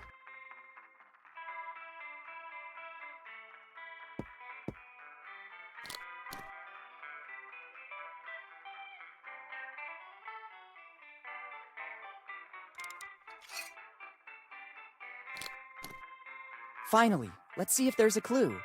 Hopefully it's not loaded. Very good. Inside the barrel was a piece of the map. Roger's piece. I don't feel at ease with a real weapon in my pocket. I'd rather not take it with me. But I can't get rid of it here or the owner would get suspicious. I'd better leave it somewhere outside of the store. Looks like a good spot here. Now it seems much less aggressive.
I see you want to prove yourself. When you're ready, call me. I'll be right there.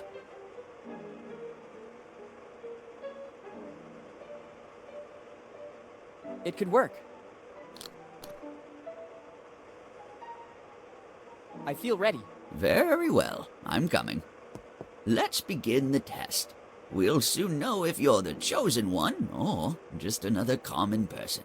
Our menu includes mushroom chicken, algae chicken, egg chicken, spicy chicken, sweet corn chicken, pepper chicken, olive chicken, chicken and vinegar, blah blah, chicken, blah blah blah, free range, blah blah blah blah, herb crusted, blah blah blah. Kid, hey kid, the test is over.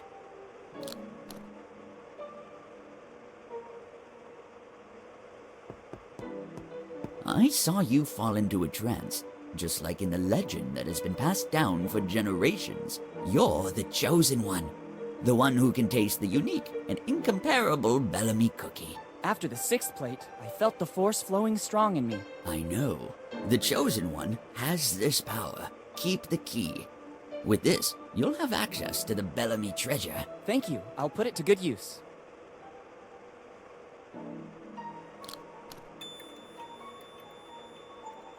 Good. I don't need these cardboard eyes anymore.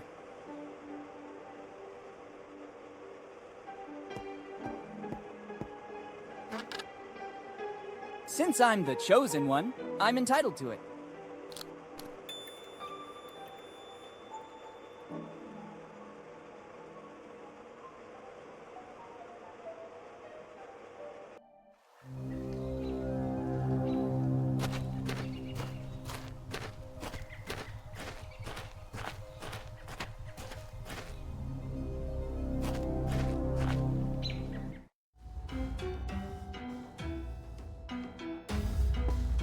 That's a good idea.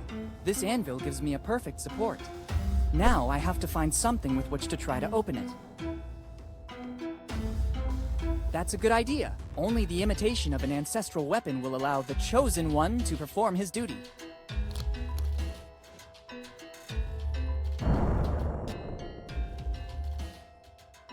After the impact, the hammer disappeared. Maybe it wasn't a copy of Thor's hammer, but at least the cookie broke. Inside, there is something left by Eddie Bellamy.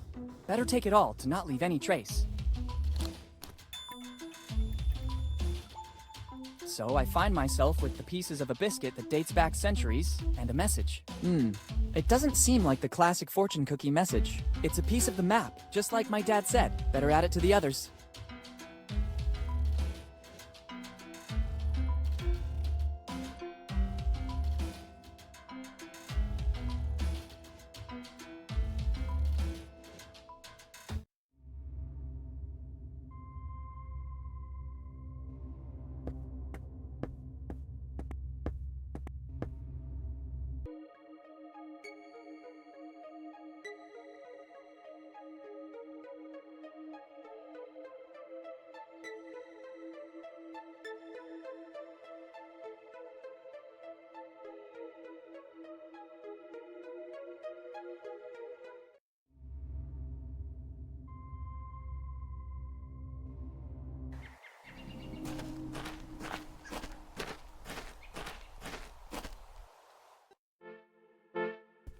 I might need one. I'll take the more worn one.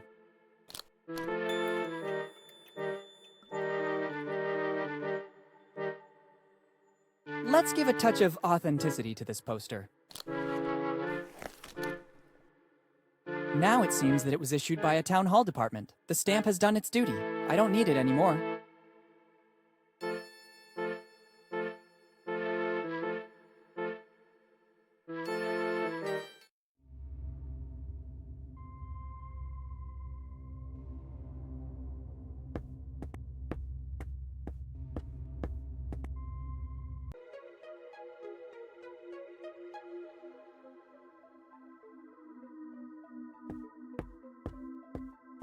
Here you are. Interesting.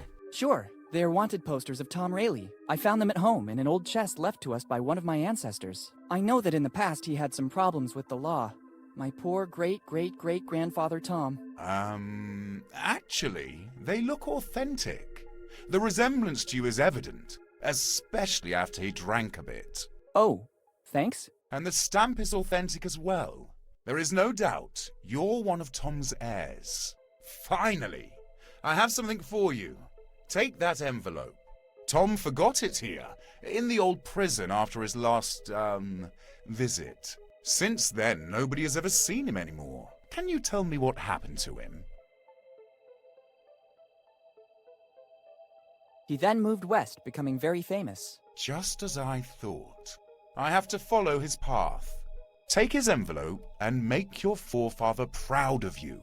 Now I have to refine my technique so that it will at least be equal to that of Master Rayleigh. Thanks a lot.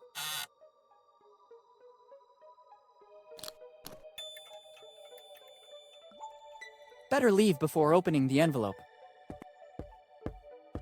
Let's open it. I'm intrigued to see what Tom Rayleigh left me.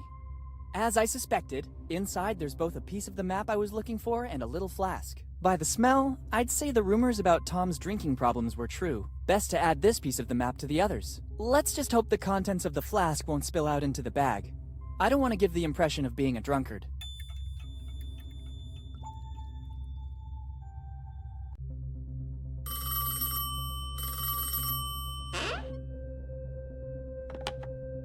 Hello? Boss, it's me. Bob is keeping an eye on the young Morgan. It looks like he's snooping around Bonetown, but We still don't know the reason. He's either particularly good or he has nothing to hide. I don't trust him. It's strange that Henry's son shows up again in town after all these years. Continue with the surveillance.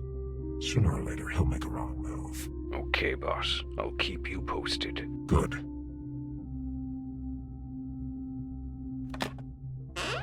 I'm close this time, and another Morgan won't stop me.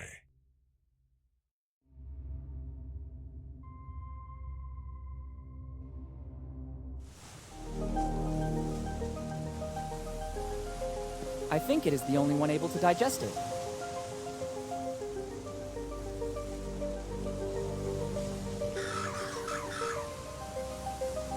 Great! I can finally rummage through its nest.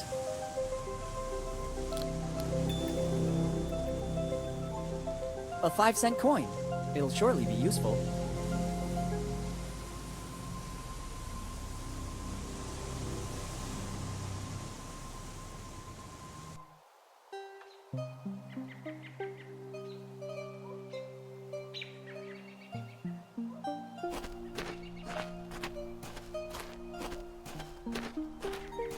$5-cent coin. Do what you gotta do. Perfect. A jelly bean.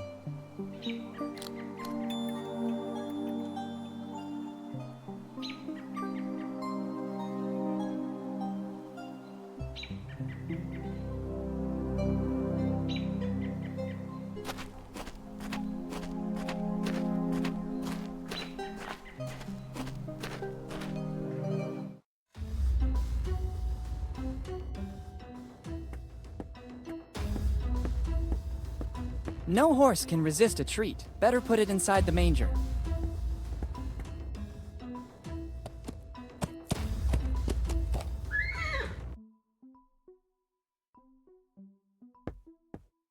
Being very careful, I should be able to take what I need. Easy, horsey.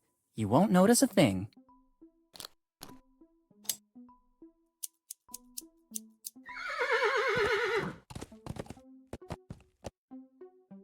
That didn't go too bad. Now I have these amazing horsehairs. I hope they come in handy.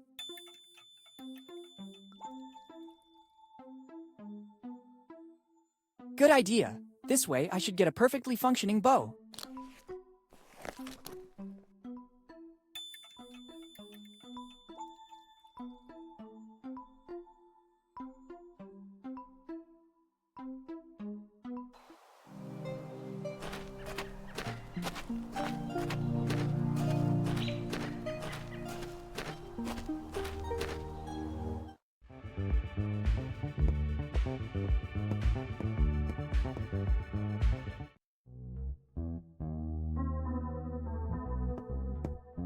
The roll should go here.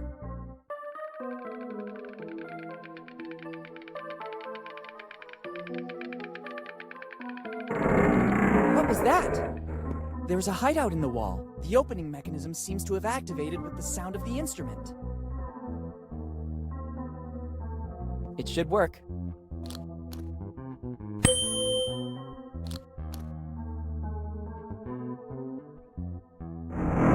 Another noise. The hideout opened a little bit more. If I remember correctly, it should be played like this.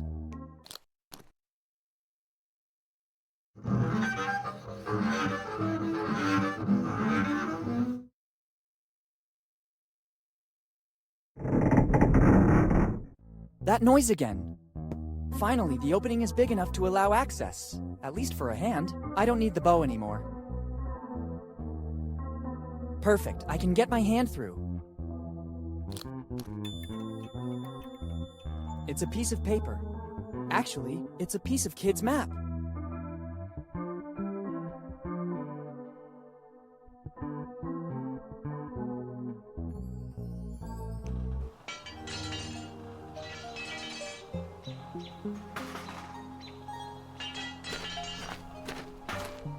It won't work if you don't start the engine first. From what I see, I guess it still runs on gasoline or something similar. Better not. The alcoholic content of the liquid in this flask is remarkable. It could work. Done. The flask is empty. I don't need it anymore.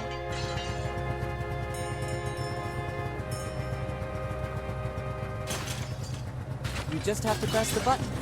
Let's see what happens.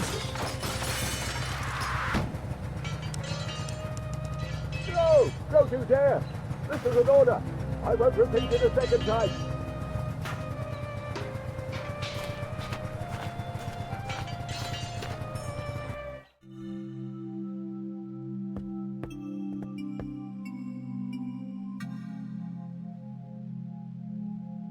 Father, was it you who screamed? Son, even the most meek and calm man would lose his temper over this outrage.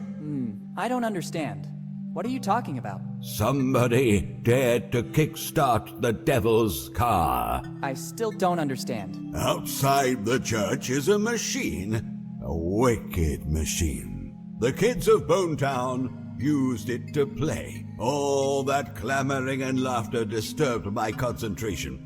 It's not easy to write a 2-hour sermon, but it's necessary to maintain a straight-laced community. I instructed never to use it anymore, and it's been years since it fell quiet. But today, someone has transgressed. It'll be necessary to rely on the Holy Scripture again. Are you planning to write a sermon about the scriptures? Oh, no, son. This situation has to be resolved in the most drastic way. I have a task for you. You'll have to restore the order of things. I don't think I'm the right person for it. You're here in my presence, so you're the right person for the job. I didn't want it to come to this, but things are escalating. Take this sacred relic. It will be your mission to fix it and place it outside the church. Everything is already set up. A sacred aperture will host the word.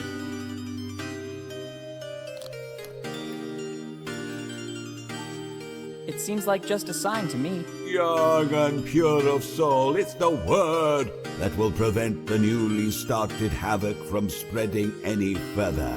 But it just says, play forbidden. Isn't that enough for you? My mind cannot suffer distractions. My sermon must be impeccable. Carry out your mission. But the sign is broken. Ask for help from the blacksmith right outside. Maybe he can help you. Okay. Goodbye. Goodbye, son.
Too many things. I can't take them all.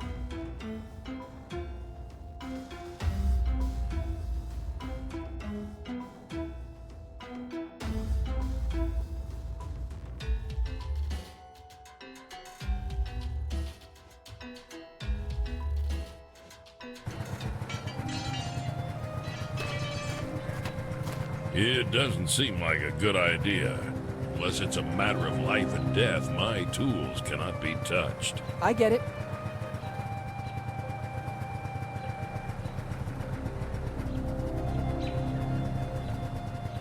I need help.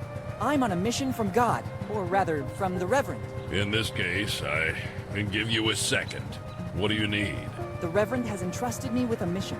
I have to fix this sign. Can I take one of your tools? I might have what you need. Inside the toolbox is a multi-purpose tool that serves to tighten, bolt, even open some specific locks. It's the only thing I can give you for your mission. The rest I need to repair this wreck. Make good use of it. Thanks. Goodbye.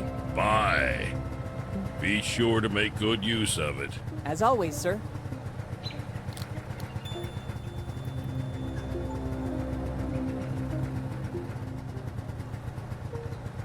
Good idea. Perfect. Now the sign has a certain stability.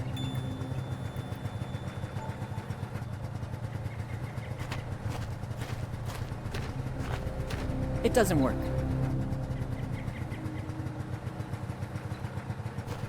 It should work. Mission accomplished.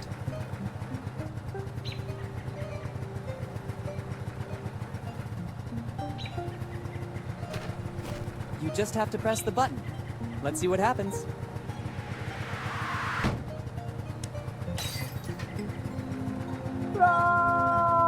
Oops. Technically, it wasn't all my fault.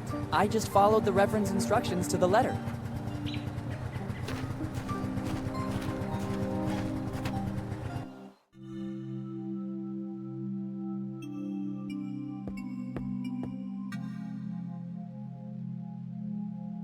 Hold still, son. Don't touch anything. At least until I know who did it. All right.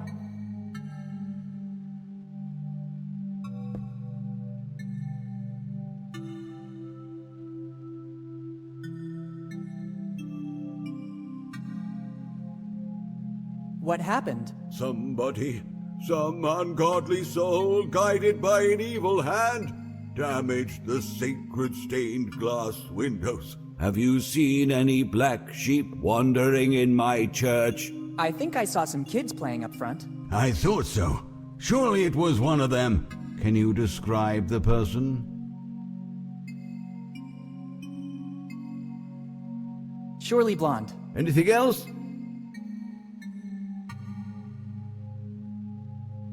Very tall. Any distinguishing marks?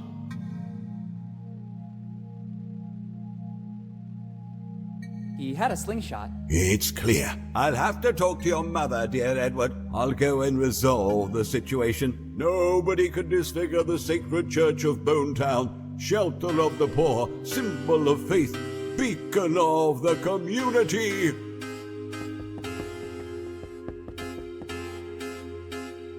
Weird. I could have sworn there were some micro-inscriptions on the glass. Actually, this glass shard contains a piece of the map.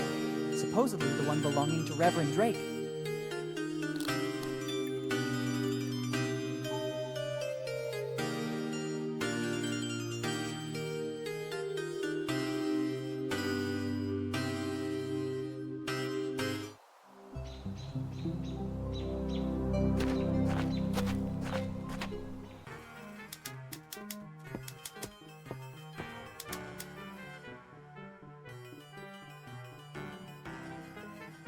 Let's try. It works. I heard a click. Empty. It seems so strange. There's something that doesn't add up in this crate. Let's see. Just as I thought. There's a false back. I just need something to pry it open. It should work. Bingo! The nail file got stuck, but it doesn't matter. There's something a lot more precious inside. It's another piece of the map, and I think it's the teach one.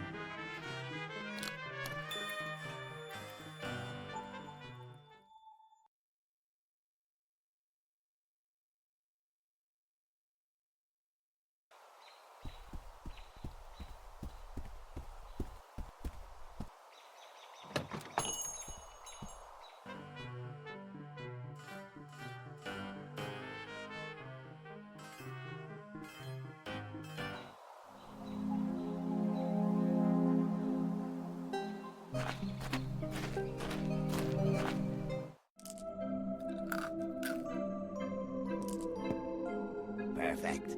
Now I have everything I need. My recipe is practically done. It will be a drink that is sure to make waves in the world. Non-alcoholic, dark-colored, sparkling. It can even cure a headache. I wouldn't want to ruin your dream, but I think that already exists. Actually, I believe you're even in danger of clashing with some mega corporations. I know the market very well. I managed to isolate and replace the secret ingredient with another. Really? Which one? Well, it's the root extract of Oh, hey. Nice try, boy. You almost had me going there. It's the only ingredient that is not present on the list. Take it. I don't need it anymore. Thank you. Better read it away from prying eyes. Wait a minute. This list is a bit strange. I can glimpse something under the text about the ingredients. It's a receipt. It says, I, Dr. Alfred Every, on July 15th, 2008, deliver to Steve Bonnet the artifacts found in the basement. In exchange, Mr. Bonnet transfers to the Every family, free of charge, the property of the building where the family business is actually located. The agreements will not be disclosed. Yours faithfully, Dr. Every. It's countersigned by Steve Bonnet, too. To which artifacts is Dr. Every referring? If the agreements have not been disclosed, the only one that would know anything about it is Uncle Steve. I'd better get over to his office to investigate.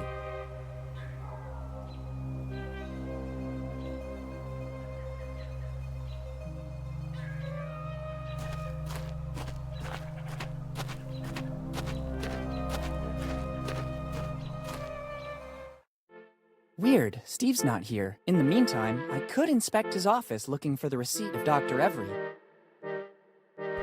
So weird. There are no notes on these papers. They're all blank. What can they do? Wait a minute. There's a button under here. I could be wrong, but they seem to have been placed in the way to hide something. There's nothing. Let's see what happens by pressing it. I wasn't expecting this. I just thought it was a drawer with some kind of mechanism.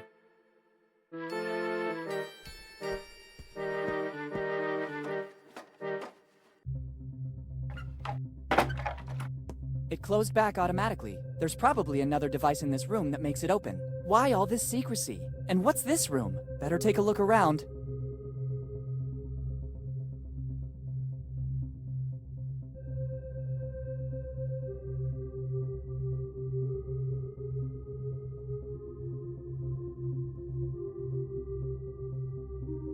A rope is always useful.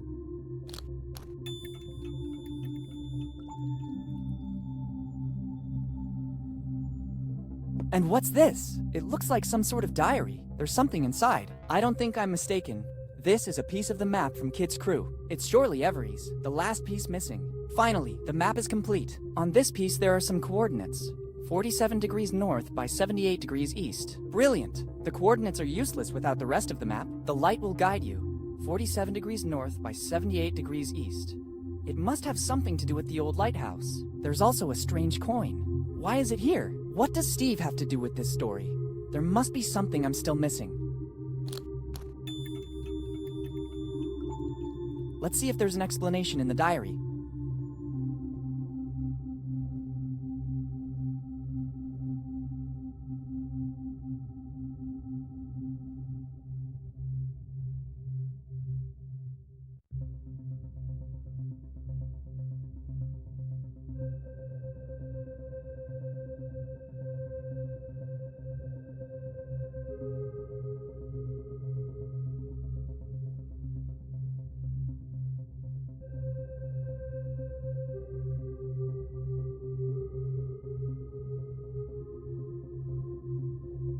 I can't believe this. Steve knew. Actually, Steve is the architect of Dad's death, and all because of his envy and the longing to find Kid's treasure. To think they were so close, almost brothers. Dad really trusted him, but he should have guessed his changing, and Kid wasn't that stupid. All the pieces of the map are needed to find the treasure. I have to escape from here and unmask Steve. This diary will be the proof. Better go to the old lighthouse. The light will guide you. Let's hope that's true. Boss. Hey, boss. What's going on? Boss, we can't find the young Morgan anywhere. Impossible. He can't be volatilized. Continue to search. If he has his father's insight, he has surely discovered something that we've been missing till now. I'm going back to my office. This city needs a person able to guide it. All right, let's go. It's Steve and the innkeeper. They're in collusion. I have to get out of here as soon as possible. Better let some fresh air in. Good idea. This seems to be the only possible way out.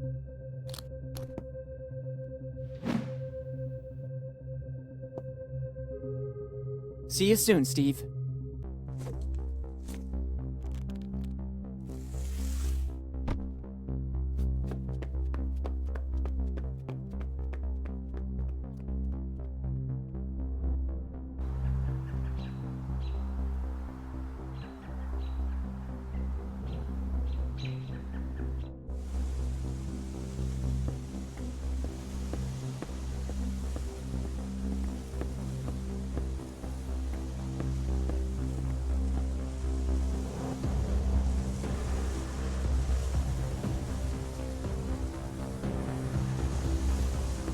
I don't really know how it works.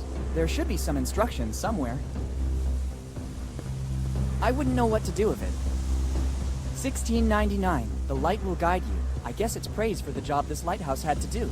I wonder how many ships it helped dock safely. There's also a list of things to do. 1. Start. 2. Steer. It doesn't seem difficult. Okay, let's try.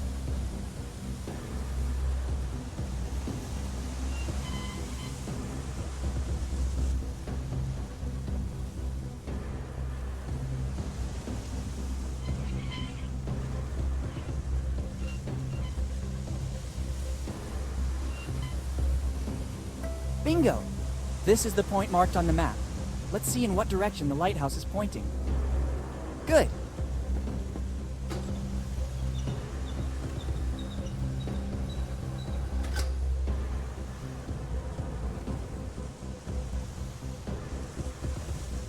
Very well.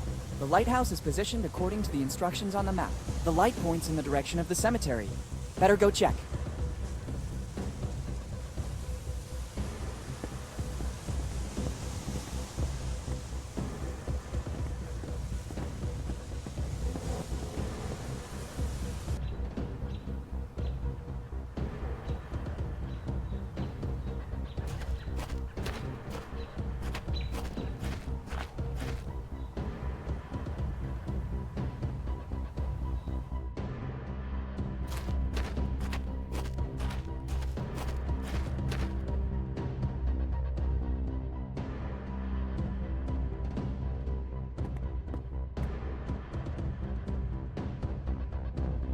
I don't think the X meant to indicate these wooden boards. It'd be better to remove them. A weird votive sculpture. Even if we're in a cemetery, a skull, even a stone one, is always a bit scary. Maybe this coin wasn't used as currency in the earthly world, but rather to pay the ferryman for a journey to the afterlife. Let's try.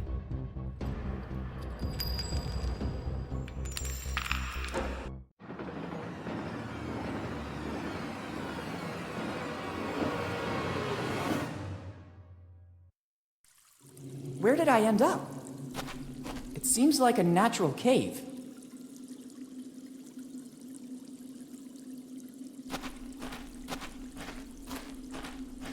I can't believe it. This is a colony of Mexican psilocybe, one of the most powerful hallucinogenic mushrooms in the world. Professor Jones showed one of these in class when explaining Aztec rituals. Their sour odor is unmistakable, and the conditions for growth seem to be ideal.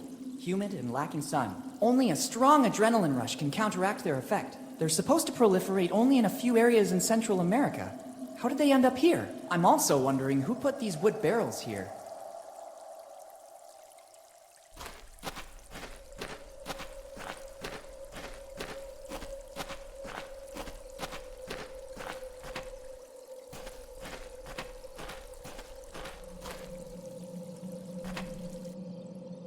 It can't be. The hull outline, the colors on the bulkheads, a red nightmare sailed on the sea. Its slender shape induced all to stop and admire it. The historian Jean de Leon described the Adventure Galley this way. This is it. The Adventure Galley. Kid's ship.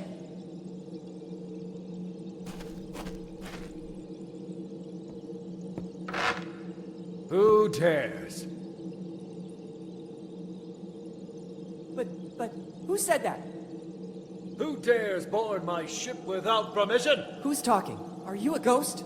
Show yourself. How dare you give orders to me? Only I can give orders.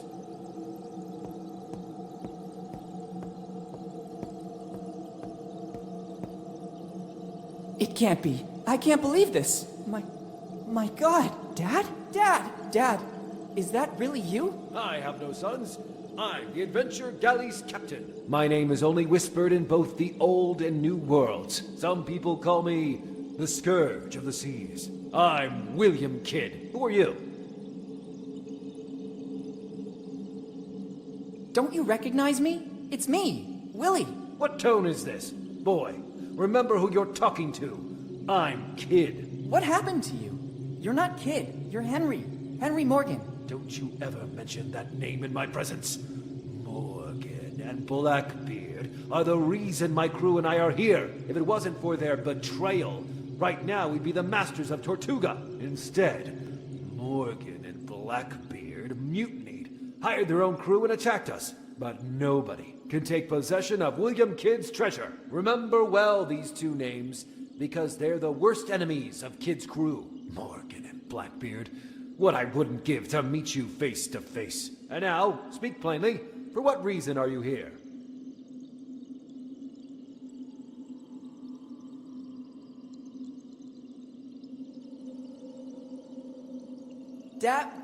Captain, I'm the new deckhand you were waiting for. It's about time. You have permission to board and immediately get to work. The bridge needs a clean sweep. Ask the quartermaster to give you everything you need to make the ship shine. I'm going back to my cabin now. I have to plot the route for our next destination. Tortuga is waiting for us.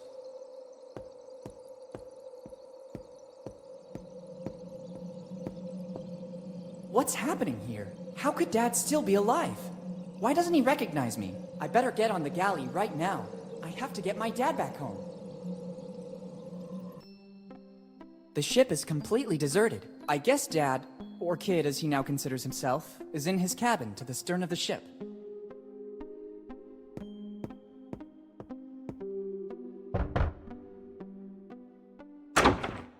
What's happening now? I hope it's something important. Sorry, Captain. I'll leave you to your business. Good. Go back to your duties, deckhand.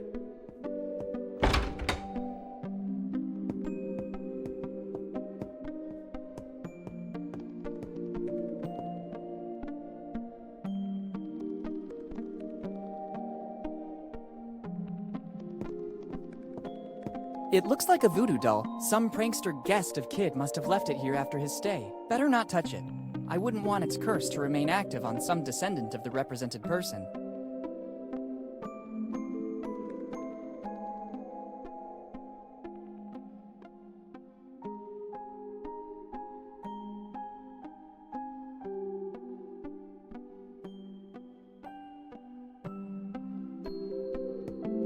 Some well-preserved clothes.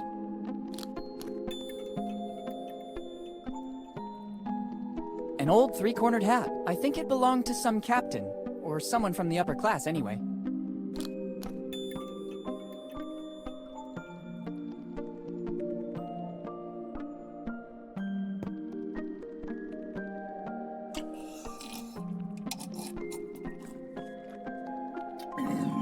I can't take it.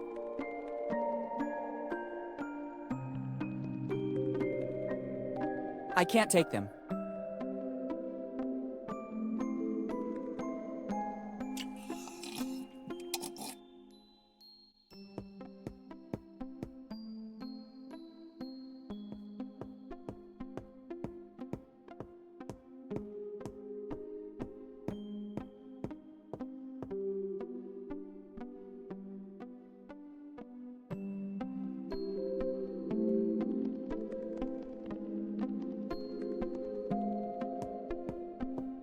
According to a chronicle of the period, these wooden mannequins were used to make the crew size appear larger. The fear factor and the number of armed men visible was usually enough to win a battle without even fighting. Somebody carved the name they gave to this mannequin in the wood.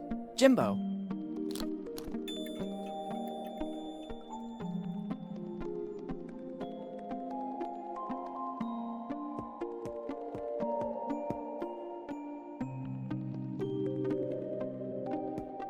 This old sword could come in handy. Maybe I can learn how to handle it. If I'm not mistaken, near my house they just opened a school. The Swordmaster. That should guarantee success. Yuck. The hilt is all sticky. Time must have corroded the handle's material. It's one of the oldest cannons on the ship. It has probably never been replaced. You can tell by the notches engraved on it. Every notch shows a battle in which it was shot. 8 notches, so 8 battles. An interesting tidbit of information. I guess it's still armed and ready to fire.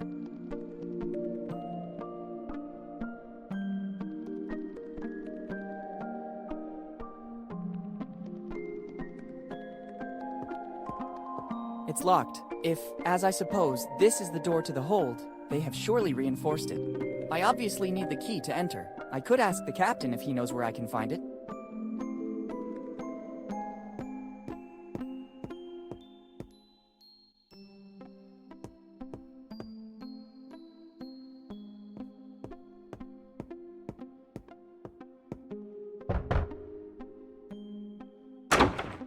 What's happening now?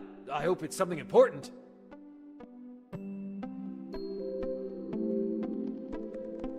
I'll need the key to access the hold. You still aren't an official member of the crew.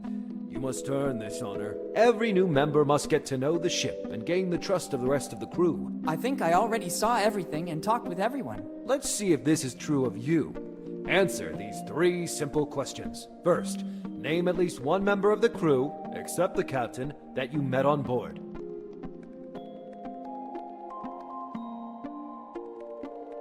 Jimbo. Second question.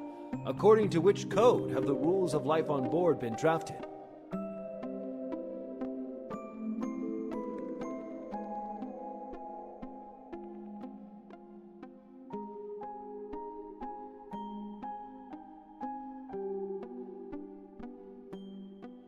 Surely the Atlantic Codex by Leonardo. Third and last question.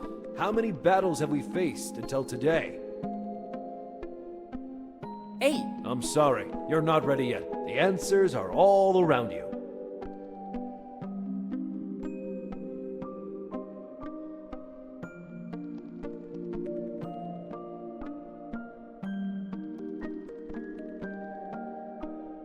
Captain, can you tell me your story? Is this the reason you embarked? I hoped to understand how you ended up here, Dad. I have no time to get angry now. Go back to your duties. You can hear my story from the other members of the crew. Someone stole the last barrel of grog. What? This is really serious. But the quartermaster can take care of it. Anyway, no less than 100 lashes with the cat o' nine tails for the guilty party. Stealing the grog. The nerve. Anything else? There are rats inside the magazine. That's the reason you've been brought on, deckhand. Try to earn your daily rations. Anything else? Sorry, Captain. I'll leave you to your business. Good. Go back to your duties, deckhand.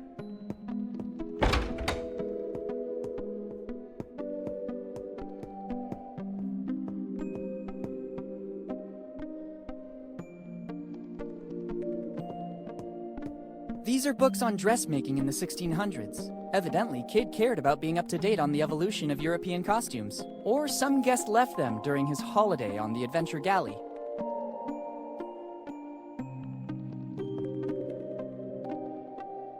I can't take it. Don Quixote de la Mancha. It's one of the first editions. They look like nautical charts. Probably routes of the Adventure Galley. Dad looks busy. He completely got into the role. Don Quixote de la Mancha. It's Life on the Seas, Rules and Tasks on Board a Ship by William Kidd. It seems Kidd was writing a treatise. Interesting.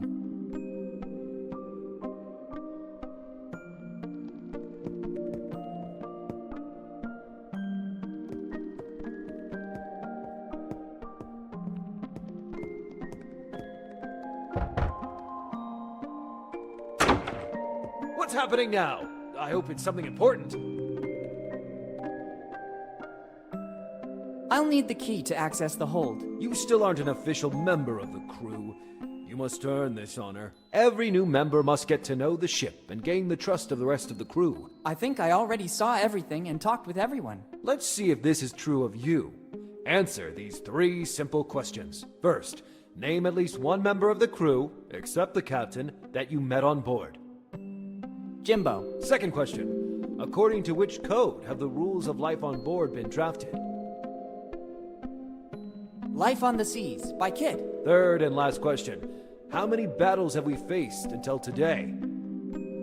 8. Well done. You have the honor of becoming one of Kid's pirates. Among us, there's a pact of mutual friendship and loyalty. You deserve the key to access the hold. Thanks, Captain. I'm honored to be part of your crew. Sorry, Captain. I'll leave you to your business. Good. Go back to your duties, deckhand.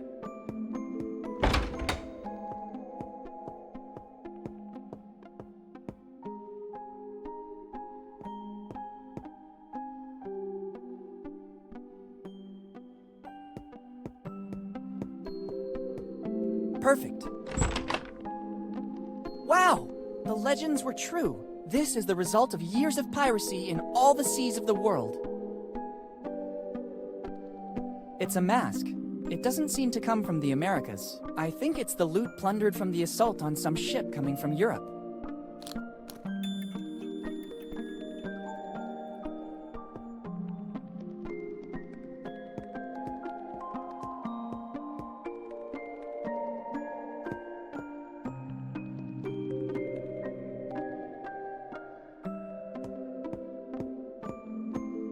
This old mannequin was used to deceive the enemy. The more mannequins there were, the larger and more dangerous the crew seemed. I could use it to distract my dad and enter his cabin. If I could disguise it as a pirate, I could make it pass for one of Kid's most bitter enemies. If I'm not mistaken, he named Morgan and Blackbeard earlier. I really see it as a Morgan.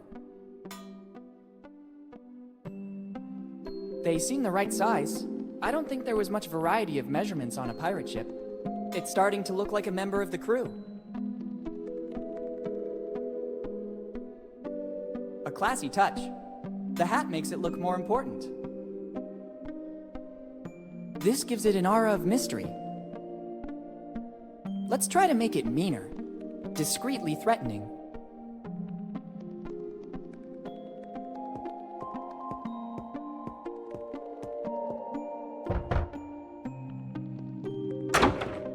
What's happening now? I hope it's something important. Captain, there's Morgan on the bridge. Morgan. Damn scoundrel. You finally came back for the final showdown. It's really you, foul traitor. What nerve you dare show. By returning to the ship you turned your back on after it welcomed you as a child. Prepare yourself to face my wrath. While Dad is busy, I can access the captain's cabin. Your time has come.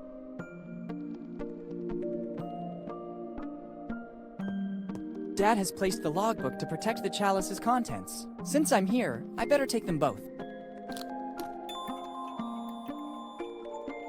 The same acrid smell of the mushrooms I saw in the cave emanates from the chalice. This could explain many things. Dad managed to survive all these years on a mixture of water and mushrooms. Even in small quantities, they sustain any organism that feeds on them and provide vital energy. On the other hand, they're also a powerful hallucinogen. Dad's state of shock following his fall from the cliffs, combined with the sight of Kid's ship, made him believe that he was the captain. If he keeps drinking from this chalice, he might never wake up. I have to get rid of this chalice. Professor Jones taught us that a strong adrenaline rush will counteract the mushroom's effect. First the chalice and then the adrenaline. One thing at a time. It's the statue of a dragon. It was also Kid's nickname. Other than Scourge of the Seas, he was known as the Sea Dragon for the firepower of his cannons. Better leave it where it is. I don't need it to get Dad out of here.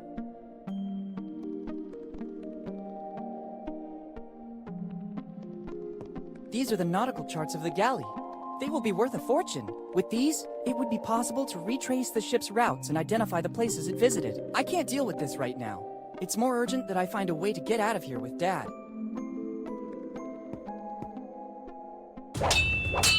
It's time to end the game. Don't show your face again, Morgan. Look who's back.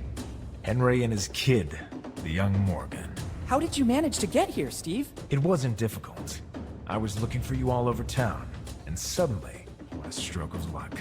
I saw you entering the crypt in the graveyard. I waited for you a long time. Eventually, I decided to enter and I saw the tunnel. Henry, I didn't think you were still alive. I am partly relieved. My regret was consuming me. In the end, you were right. Kid's ship was docked here in Bone Town. How dare you come aboard my ship without permission and offend a member of my crew? Who are you? Henry, don't you recognize me? It's me. Dad! Captain! It's Blackbeard. He was also able to get on board. Blackbeard. Yes, I recognize you now. I see that you and Morgan are still inseparable. You'll end up just like him. Henry, not again. You leave me no choice. I understand, Henry. I'm ready. Let's see what you can do. On guard! I can't let you go. Nobody wants to escape. Prepare yourself. I was born ready. Is this all you can do? I'm just warming up. On guard. Whatever you want, Henry. The day of reckoning. Finally. We'll see who comes out victorious. Prepare yourself. I was born. On guard. Whatever you want, Henry.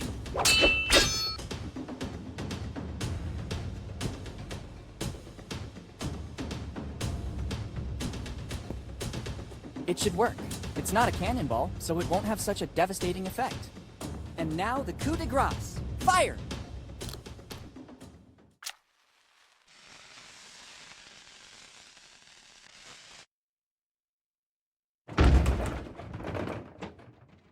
I did it!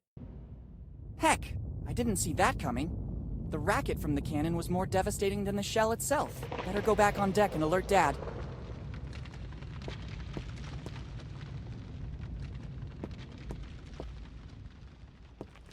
You don't stand a chance this time. We'll see. I admit it. You defeated me, Henry. A victory over a man who was once a friend has no value for me. Captain, I'm sorry to interrupt your duel, but I think we need to go. The cave is collapsing. Captain, what are you talking about? The adrenaline caused by the duels with Jimbo and Steve is reducing the effect of the mushrooms. Hurry, let's go. There's not much time. Not before seeing the treasure. I've never been so close to it, and I have no intention of leaving now. But Steve, not now. There will be other opportunities in the future. Yes, Steve. The kid's right. Let's run while we still can. Henry, do you recognize me? Steve, is that you? Oh, I'm not sure what's happening. It feels like I just woke up from a long dream. There's no time, Dad. Let's go. Dad? How come? Who? You go. I want Kid's treasure. It represents my whole life's work. Henry, just know that I didn't want any of this to happen. Steve! Farewell. Dad, let's go. Okay, I'll follow.